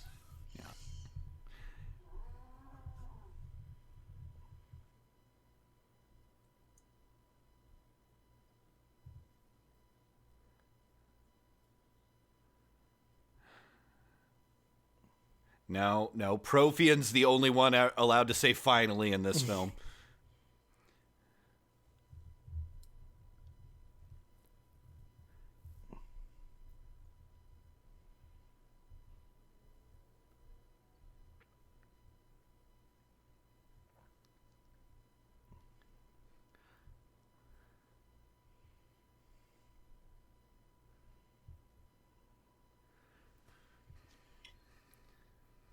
Oh, yeah. Ridley suddenly has a magic sword. Right. Oh, he got it from the elves. I remember Yeah, now. the elves. You can tell it's magic because it, like, flashes blue. This guy just gonna slowly walk away. Yeah, he's got what he needed. You can see the abandoned quarry in the background that we're filming this in front of. I like how he said kill them slowly, and then as he's seeing all of his henchmen get destroyed, he's just slowly, calmly walking away. Like, Oh, so mission he does have accomplished. magic, right? Well, according to Dave Arneson, he has portal dust in his possession. Come the fuck on. So non-magic users can't use magic, but they can use portal dust and magic maps. Yeah. Makes sense, right? Sure. Ugh. This is so long.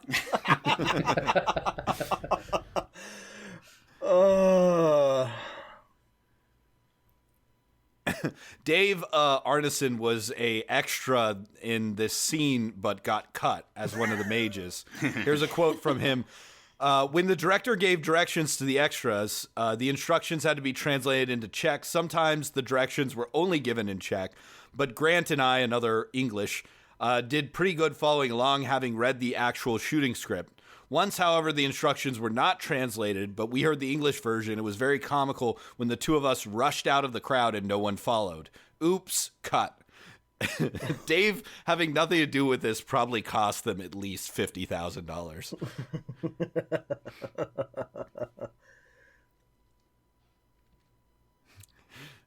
To the roof of Sumner. All right, here's a quote from Jeremy Irons. Did you know that he has, about Jeremy Irons, did you know he has his own castle and is in the midst of restoring it? Boy, oh boy, talk about your fixer-upper. Sounds like a great place that is, quote, ghost-free, which is good. Maybe he'll invite me someday. Boy, that would be terrific. You're never getting invited to Jeremy Irons' castle, Dave Arneson.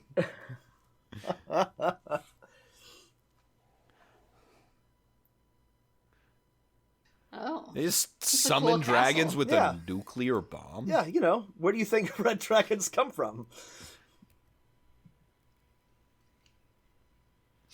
Oh, whoa. We're looking at Jeremy Irons' castle. We're now. looking at his castle. He's got like a stone horse inside the castle, or is it a metal horse? It's very Red Keep looking. Where is it? It's in Ireland. Ah, It's continuing the British colonization of I was just gonna say. the lands beyond the Pale. I know this movie is almost over, but I'm like running out of steam. Sorry. But they both have lightning swords now. Yeah, they're magical. They're flashing. There is so much. Oh my god, some of the renders of the buildings in the background are just real low. Not even 3D renders. Yeah, Oh my god, you're right. it's just so bad. So much shit. It's just so shitty. Did they just like give up halfway? Did like when they're like, okay, we shot everything, give it to the, the effects team, and they were like, I don't know.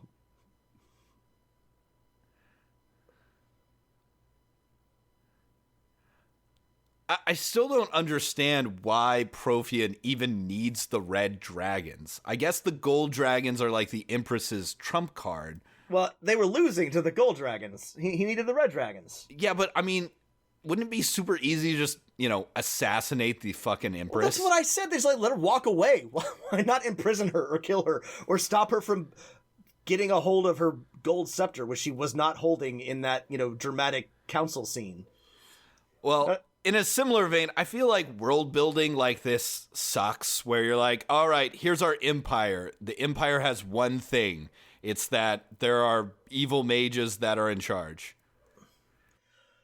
Did Ridley level up? Is that how he's able to beat a 7th level fighter, or I think so. I feel like Damodar has been weakened by the earworm thingy. I suppose, yeah. Wait, is Sumdal on an island? What the fuck? Unclear. Like, why spend so much time on these shots if you're not going to? Oh, that's terrible CGI. Fucking love Jeremy Irons. It's like the only thing that makes this movie worth watching. I mean, and the great thing is, any of you Dungeon Masters can do his voice for your villain. You know? I do. I just can't get enough.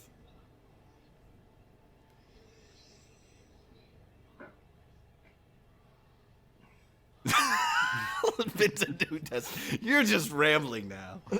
He has a really good line here coming up. I want everyone to catch it. Shut the fuck up, Justin Whalen. Let Jeremy Irons murder you, please.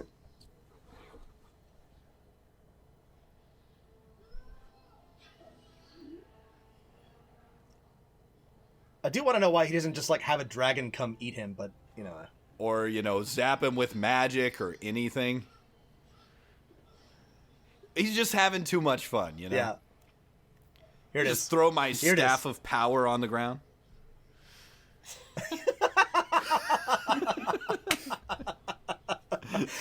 I am choosing to believe that Jeremy Irons ad-libbed that because I can't imagine that anybody put that in the script. Elwood has done absolutely nothing this entire film. He's the Worf of this party. He exists to get beat up, so you know that the bad guys are tough. Jeremy Irons just blew her away with like magic breath. Oh, did he steal the rod? I missed this the first time around. Is that like he's a thief? That's his +5 to sleight of hand that overcome the wizard. There's just so many fucking dragons. Jesus Christ. This is Dragon 9/11 times 1,000. Oh, why is this movie still going on? Hang in there, Rob. Come on. I know, we're almost to the end. Is he going mad with power? Yes, of course. Do we know the rod had this curse? I guess so. I think the old mage guy said that it I don't know, would kill you or drive you mad with power or something like that. This is our 4th teary-eyed Justin Whalen of the film. He's acting, Matt.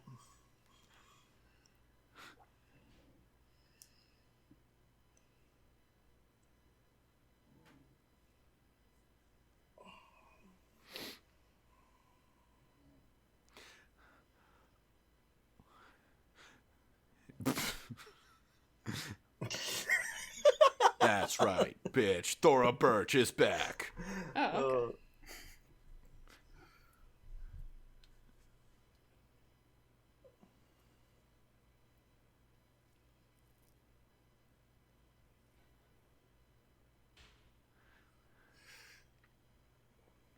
okay. He cast summon Big ass skeleton. That could be Phantasmal Killer. That's a D&D spell.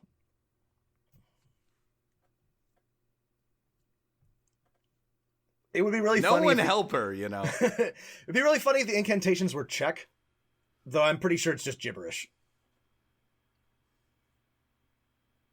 Jeremy Irons seems like he's classically trained and could like speak in Latvian or something. Or sorry, Latin.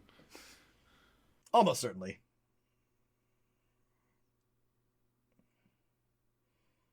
Killed like the T-Rex. That dragon just do a Spider-Man jump off the ledge. So where do the dragons live when they're not being summoned by Thora Birch? Another dimension, I think we're led to believe. Oh, Yeah. man, you can see the green screen sheets just hanging off the edge of this set. In Roger Ebert's review of the film, he has a whole paragraph where he talks about, like, what are the motivations of the dragons? Do they have motivations? Like, what do they do? Good for Roger Ebert. Yeah. Asking the right questions. He also began his film review with one of the greatest lines in film review history, in my opinion, which is, "The Dungeons & Dragons film looks like they threw out the game and photographed the box it came in." It's extremely accurate. You got E-burned. Okay, so she just declares them equal.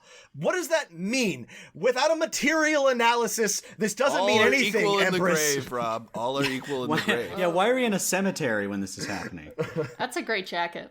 I just have to say, Yeah. This is an amazing outfit. This looks way better than anything he's worn so far. God damn, he's so small. Sorry. He is so small. Snails, we gave you a rock. He doesn't even get a real headstone. I brought some chalk with me. He saved the Empire, and they can't even like build him a mausoleum. They just give him a rock with his name scratched on it. Snails, you made a difference. At what point are we led to believe that snails gave a shit about making a difference? Like, why would that matter to snails at all?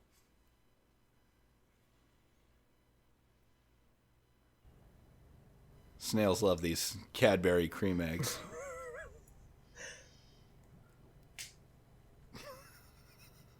Death.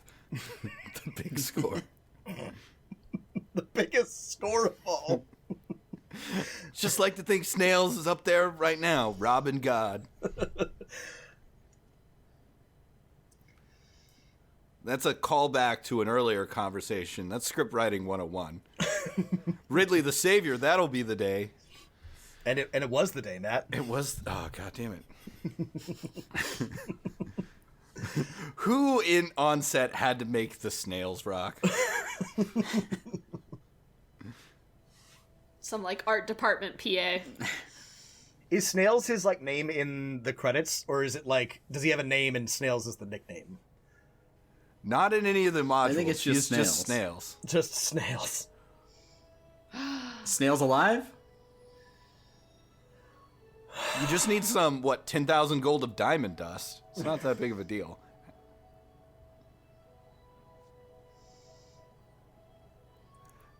So I did read apparently there are two endings. One that just ends with like, oh, Snail sacrificed himself. Now we've trapped him in this egg. And then this ending where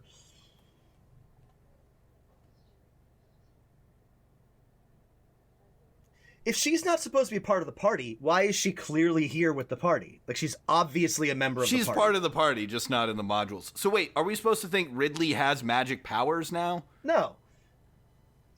Maybe he's a cleric. Maybe Listen, he's our cleric. did you not listen to the old elf? He said that the world is full of magic and something, something, something bullshit. I don't remember. And now they're resurrecting him through the power of friendship? The ether to, I don't know, go be with snails? This doesn't make any fucking sense. We're all dying to be with snails. They're exploding into balls of light to go join snails in D&D heaven. In death, in this like Prague cemetery. Courtney Solomon, thank you. The wisdom of Courtney Solomon gave us, produced by as well, this film. God damn it. Okay, so question here. Yeah. It's 2000, and you've got, or it's 2020, I'll let you choose. And you've got Courtney Solomon has been fired from his directing position, and somebody else steps in to make this film. Basically the same script, but, a little bit better. Who do you take to make this a watchable movie?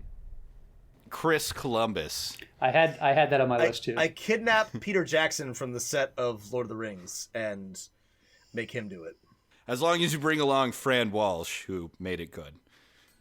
That's true. Owned by Wizards of the Coast, baby. This is like just the lowest point in D&D history, right? Wizards had just bought it. This is Third edition was just coming out. No one knew if it was going to be any good. Just absolute rock bottom, like nadir of D&D history. The worst. So the new Dungeons & Dragons movie, the latest people to be attached are the duo who directed Game Night, which was a lot of fun. Oh, okay. That was good. Yeah, Okay. that could be great. And who also, they wrote the script for one of the Spider-Man movies, the more recent ones. Like one of the Homecoming, yeah. Marvel ones or one of the Andrew Garfield ones? Homecoming. Okay, got it. Okay. Homecoming was good. So I think in a better alternate timeline, we have Stephen Sommers, who goes on to direct The Mummy. I think in pretty much the same year, I think he takes this franchise over, and you have 2 sequels and 5 direct-to-DVD sequels after that of the D&D franchise. And instead, he goes on to do The Mummy and the Scorpion King, which are actually pretty fun to watch, in my opinion. And I love The Mummy and I love the Scorpion King. like that could have been our future, and instead, these 2 paths diverged in a dark wood. Matt, have you seen any of the direct-to-video sequels? I have not. I've been saving them. Because it seems like they adhere much closer to the game portion of it. according to the Wikipedia page. Okay, well, you know what? What do y'all say? Was this so horrible that we couldn't ever do it again, or do you want to one day in the future try Dungeons and depends. Dragons? I want to watch this again. 2 dungeons, It 2 depends dragons. 100% on how long they are. Rob because- can only watch. It's 105 minutes. Oh my God! Yes. Yes, I'm in. I am in. I will devote 105 minutes to a sequel. Yeah, absolutely. It was a direct-to-TV sci-fi original. Oh, nice. It had a budget of $12 million, which is, I feel, a lot for a sci-fi movie. This film also differs from its predecessor in that many details from the D&D game have been included. The professions of the 5 adventurers are accurately depicted, and they work together, each utilizing their individual strengths. That's what the nerds want. Yeah, it's fan service. References to classic D&D modules, such as the Ghost Tower of Inverness and the Expedition to the Barrier Peaks. Yeah, I'm just trying to go back through now that we're on the credits here and see what all actual D&D properties were referenced, because there were orcs, but they didn't look. I mean, they look like first edition orcs. There was a beholder. I guarantee you, it's just the beholder, unless we're counting dragons as a D&D property, which elves, I guess, is a gray area. It could have been. There's no reason why this had to be D&D. There's literally nothing D&D specific to this. Well, this is like in a weird time for like licensed property movies, I feel like, right? Like this was before like Spider-Man and Lord of the Rings, right? No, this is the long dark period of when there are no very few good sci-fi or comic book or fantasy movies. It's the late 90s, early aughts. It's before Lord of the Rings. It's before Spider-Man. It's before the Batman films had ended. Yeah, it's before we were rescued, sort of. I've come to regret the resurgence of nerd cinema, to be honest, in some ways. But yeah, this was a long. I mean, the only thing that came out was, I don't know, shit like Willow. Call the Conqueror. That's Yeah. right. That's right. God, the 90s were just like a shit time for sci-fi fantasy for whatever reason. I have nothing further to say about this movie. There's some things I would like to discuss, but maybe we can save it for another conversation. Any final thoughts, friends? Well, yeah, I have some final thoughts for wrapping up. I'd love to get everyone's reactions, high points and low points from the film. The and production plant responsible for Dragon Battle's city backgrounds and Damodar's tentacles. Oh. They're like, let us be specific about Yeah. what we did. Oh, hey, there's some Viewpoint there's digital some Utah 3D modeling. Utah behind Also, they the did scenes do here. some matte painting in it. Oh, yeah. Okay, there's from Canada. Yes. The Tree of Life was less bad looking than other things, so. See, I would love to read the production history behind this. And Me too. Like I tried to find something. Sorry, go ahead. Yeah, I mean, I think especially the sort of the Czech film crew, and I wonder what. I don't know if they got any money specifically to film Special it there. thanks to Hans Zimmer. Hans Zimmer, yeah. Wait, what's with that? Like, that's the most interesting part of this movie for me is its production history, and that's all I really care about at this point. Honestly, that's the only thing that I want to know about is how did this get made and what was it like? These are the real questions. Because there are some, like, talented names behind this that are not, like, the main people, obviously, and you just wonder, like, how did that pitch happen? How did they get on board? How embarrassed do they feel about this now? This, I think in retrospective, like everyone feels a little embarrassed about this, except for maybe Courtney Solomon, who just blames everyone else. Okay, so Marlon Wayans was also starring in Requiem for a Dream 2000 while this film was shooting. His scenes were shot in a few weeks. Maybe that's why they killed him off. I don't know how much of a script there was. Dave mentions a shooting script, but that maybe is different than an actual script. I just want to leave us with my high points, which was Triclops. The guy with 3 eyes who was on screen for all of 30 seconds. He was weird and disturbing. And I think my only other high point is that all of the planned, like, WotC, it seems like at one point had really big plans to maybe make toys and like a box set and like standalone adventures and action figures that mix this movie and the game of Dungeons and Dragons. And it was so bad, all of that fell through. And I think that's a good thing. My high point is almost 100% Jeremy Irons related. I enjoyed watching him chew the scenery from start to finish. He should have been in more of the movie. That's basically all the good things I have to say about the Dungeons and Dragons movie.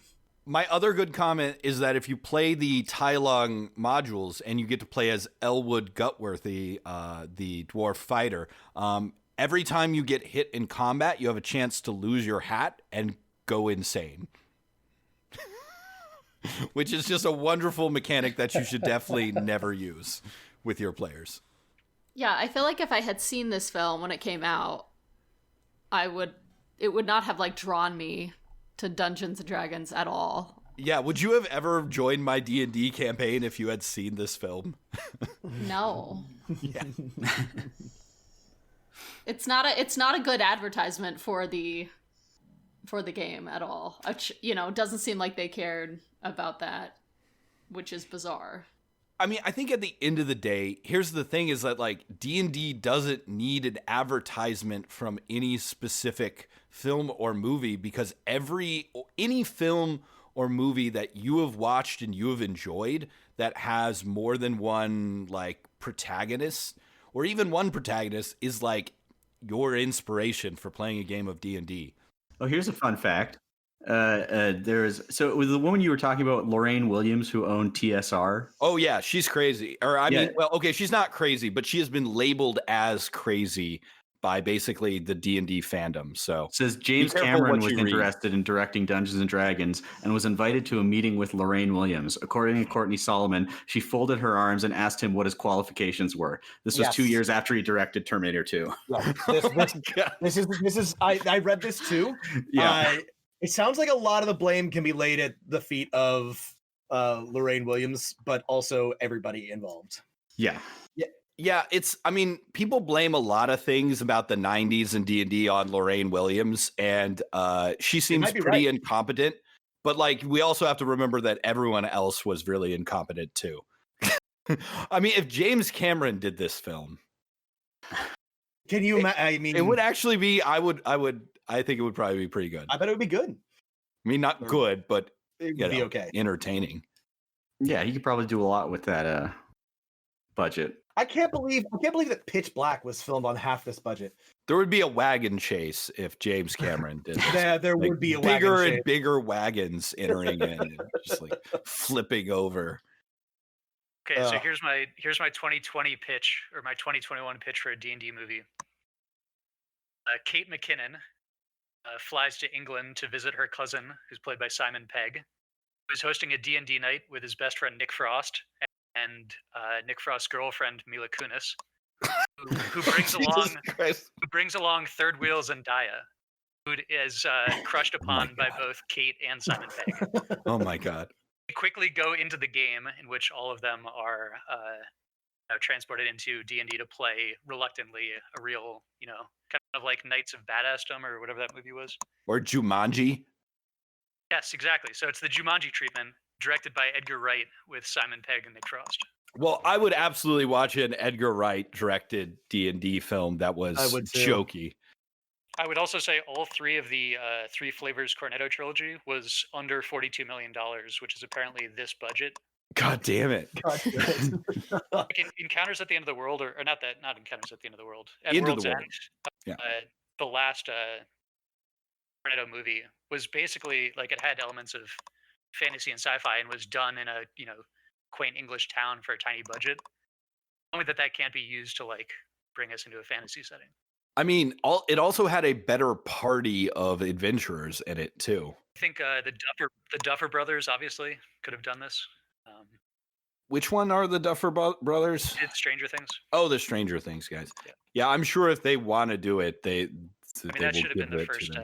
They should have been offered it first. It's like, well, you can take kids and bring them into an scary adult setting in which you've got character growth and action in a relatable way. Katie, who would be your pick for a better D&D movie? I mean, I feel like that's both of those options are compelling, and I would watch those. I mean, I would say Rian Johnson, or Joss Whedon, but I feel like that would never happen right now. Yeah, Rian Johnson is probably never allowed to touch a nerd property again because of online people, I guess. Yeah, it's probably for the best. I mean, in terms of, I'd rather see him not do franchises. Yeah, Knives Out was fucking, I mean, it was good. It wasn't amazing, but like, it's been like, oh man, I haven't seen a whodunit film in a long time. I really like it. Yeah, if he just keeps making those movies, it's fine. I actually haven't seen this yet, and I want to, but apparently they are making a sequel. It's great. So. Nice. I'll watch Daniel Craig do a Southern accent all day. I mean, I guess that is an easy through line. Just keep having Daniel Craig solve mysteries, sort of. I think Bong Joon-ho would be very interesting to direct something like this. He did Parasite and Snowpiercer. Snowpiercer is basically Dungeon Train, the movie. Yeah. You got your underwater car, you got your fight car, you got your mystery car, your rave car. Yeah. And he does the high and low so well, like the high society and then like the people who serve them kind of thing. And in a script like this, it would be. Yeah, we never got a picture of this inequality that they were always talking about, or ever really felt it. I wrote down about that line. It's like, now we're all equal. Let's party. It's like, it's going to be like a middle school dance where like both people are on opposite sides of the gym being like, we know we should be dancing, but I just can't bring myself to. I never thought I'd see myself dancing with a mage. What about with a friend? Again, I think this would be better as a TV show than as a film. Oh, yeah. I'm surprised they haven't tried to make a TV show instead. I guess there's been like a billion, like you said, Knights of Badassdom nerds who are like, oh man, our D&D session's so funny. We should make a TV show where it shows both, us in real life and then our D&D characters at the same time. Like there are like 20 of those. No, I don't want made funny for Dungeons YouTube. Dragons. It has to be completely bought into. Mm-hmm. Yeah. Like there's no comic relief. Like, I'm sorry, Marlon Wayans, but there's no reason. Like Lord of the Rings, they leaned into that film. Like we're gonna take hobbits being sad completely straight faced, and it works. I just think in terms of the format as well, like it's set up for that already, right? It's set up for like something happens and then that episode is over and then you come in the next week. Totally episodic, yeah. I mean, a 10-part Netflix series, totally. And you could have it anthology style with different directors. Like True Detective or something. Yeah. Yes, True Detective Dungeons and Dragons. Yeah, each one is a new mystery, right? Oh God, let's just let Nick Pizzolatto have it. No. Yes. No. Yes. Fuck. Chaos option. I mean, that would be chaos. It's like, all right, we open on a seedy town. Is it like New Orleans, Nick? Yes, it's like New Orleans. Fantasy New Orleans. I just close my eyes for a second and I still see hundreds of dragons flying in random directions with no point. They really leaned into, we've got to make sure there are dungeons and we got to make sure there are dragons. 3-room dungeon and dragons that get killed by doors and arrows. Well, I guess if you think of games that have been made into movies, obviously this was not successful.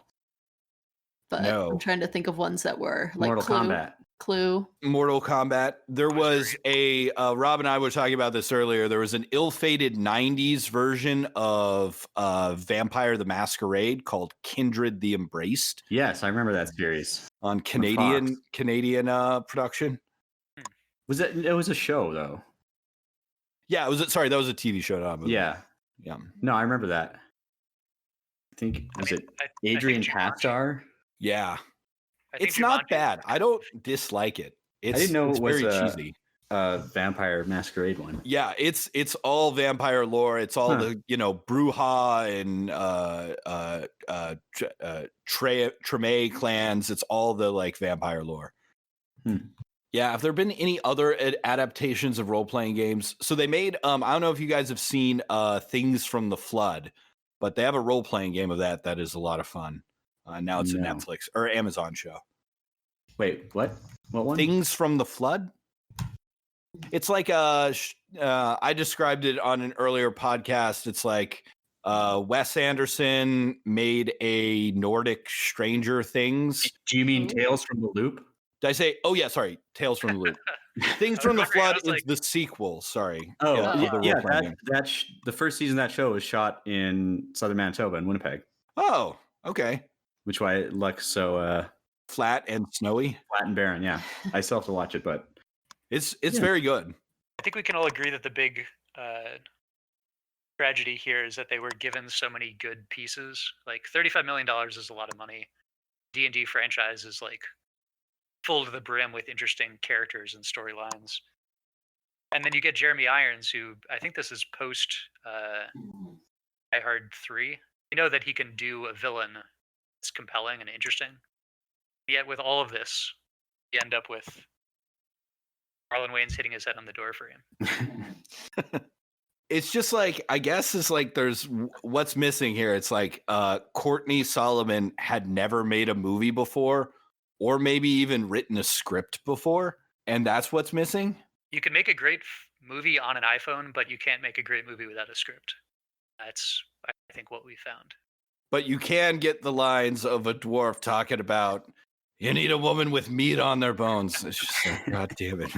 And yet, I think that's the most embarrassing part for me, is when the dwarf, like, if someone saw this and like knew I like Dungeons and Dragons and they saw the dwarf air humping while like holding a chicken bone about like elf women are too skinny, I'd just be like, I know I've never played Dungeons and Dragons before. What are you talking about? I think I was hoping it'd be worse, because then I feel like there would be more to say about it. I just was like really boring and confusing and not interesting all around.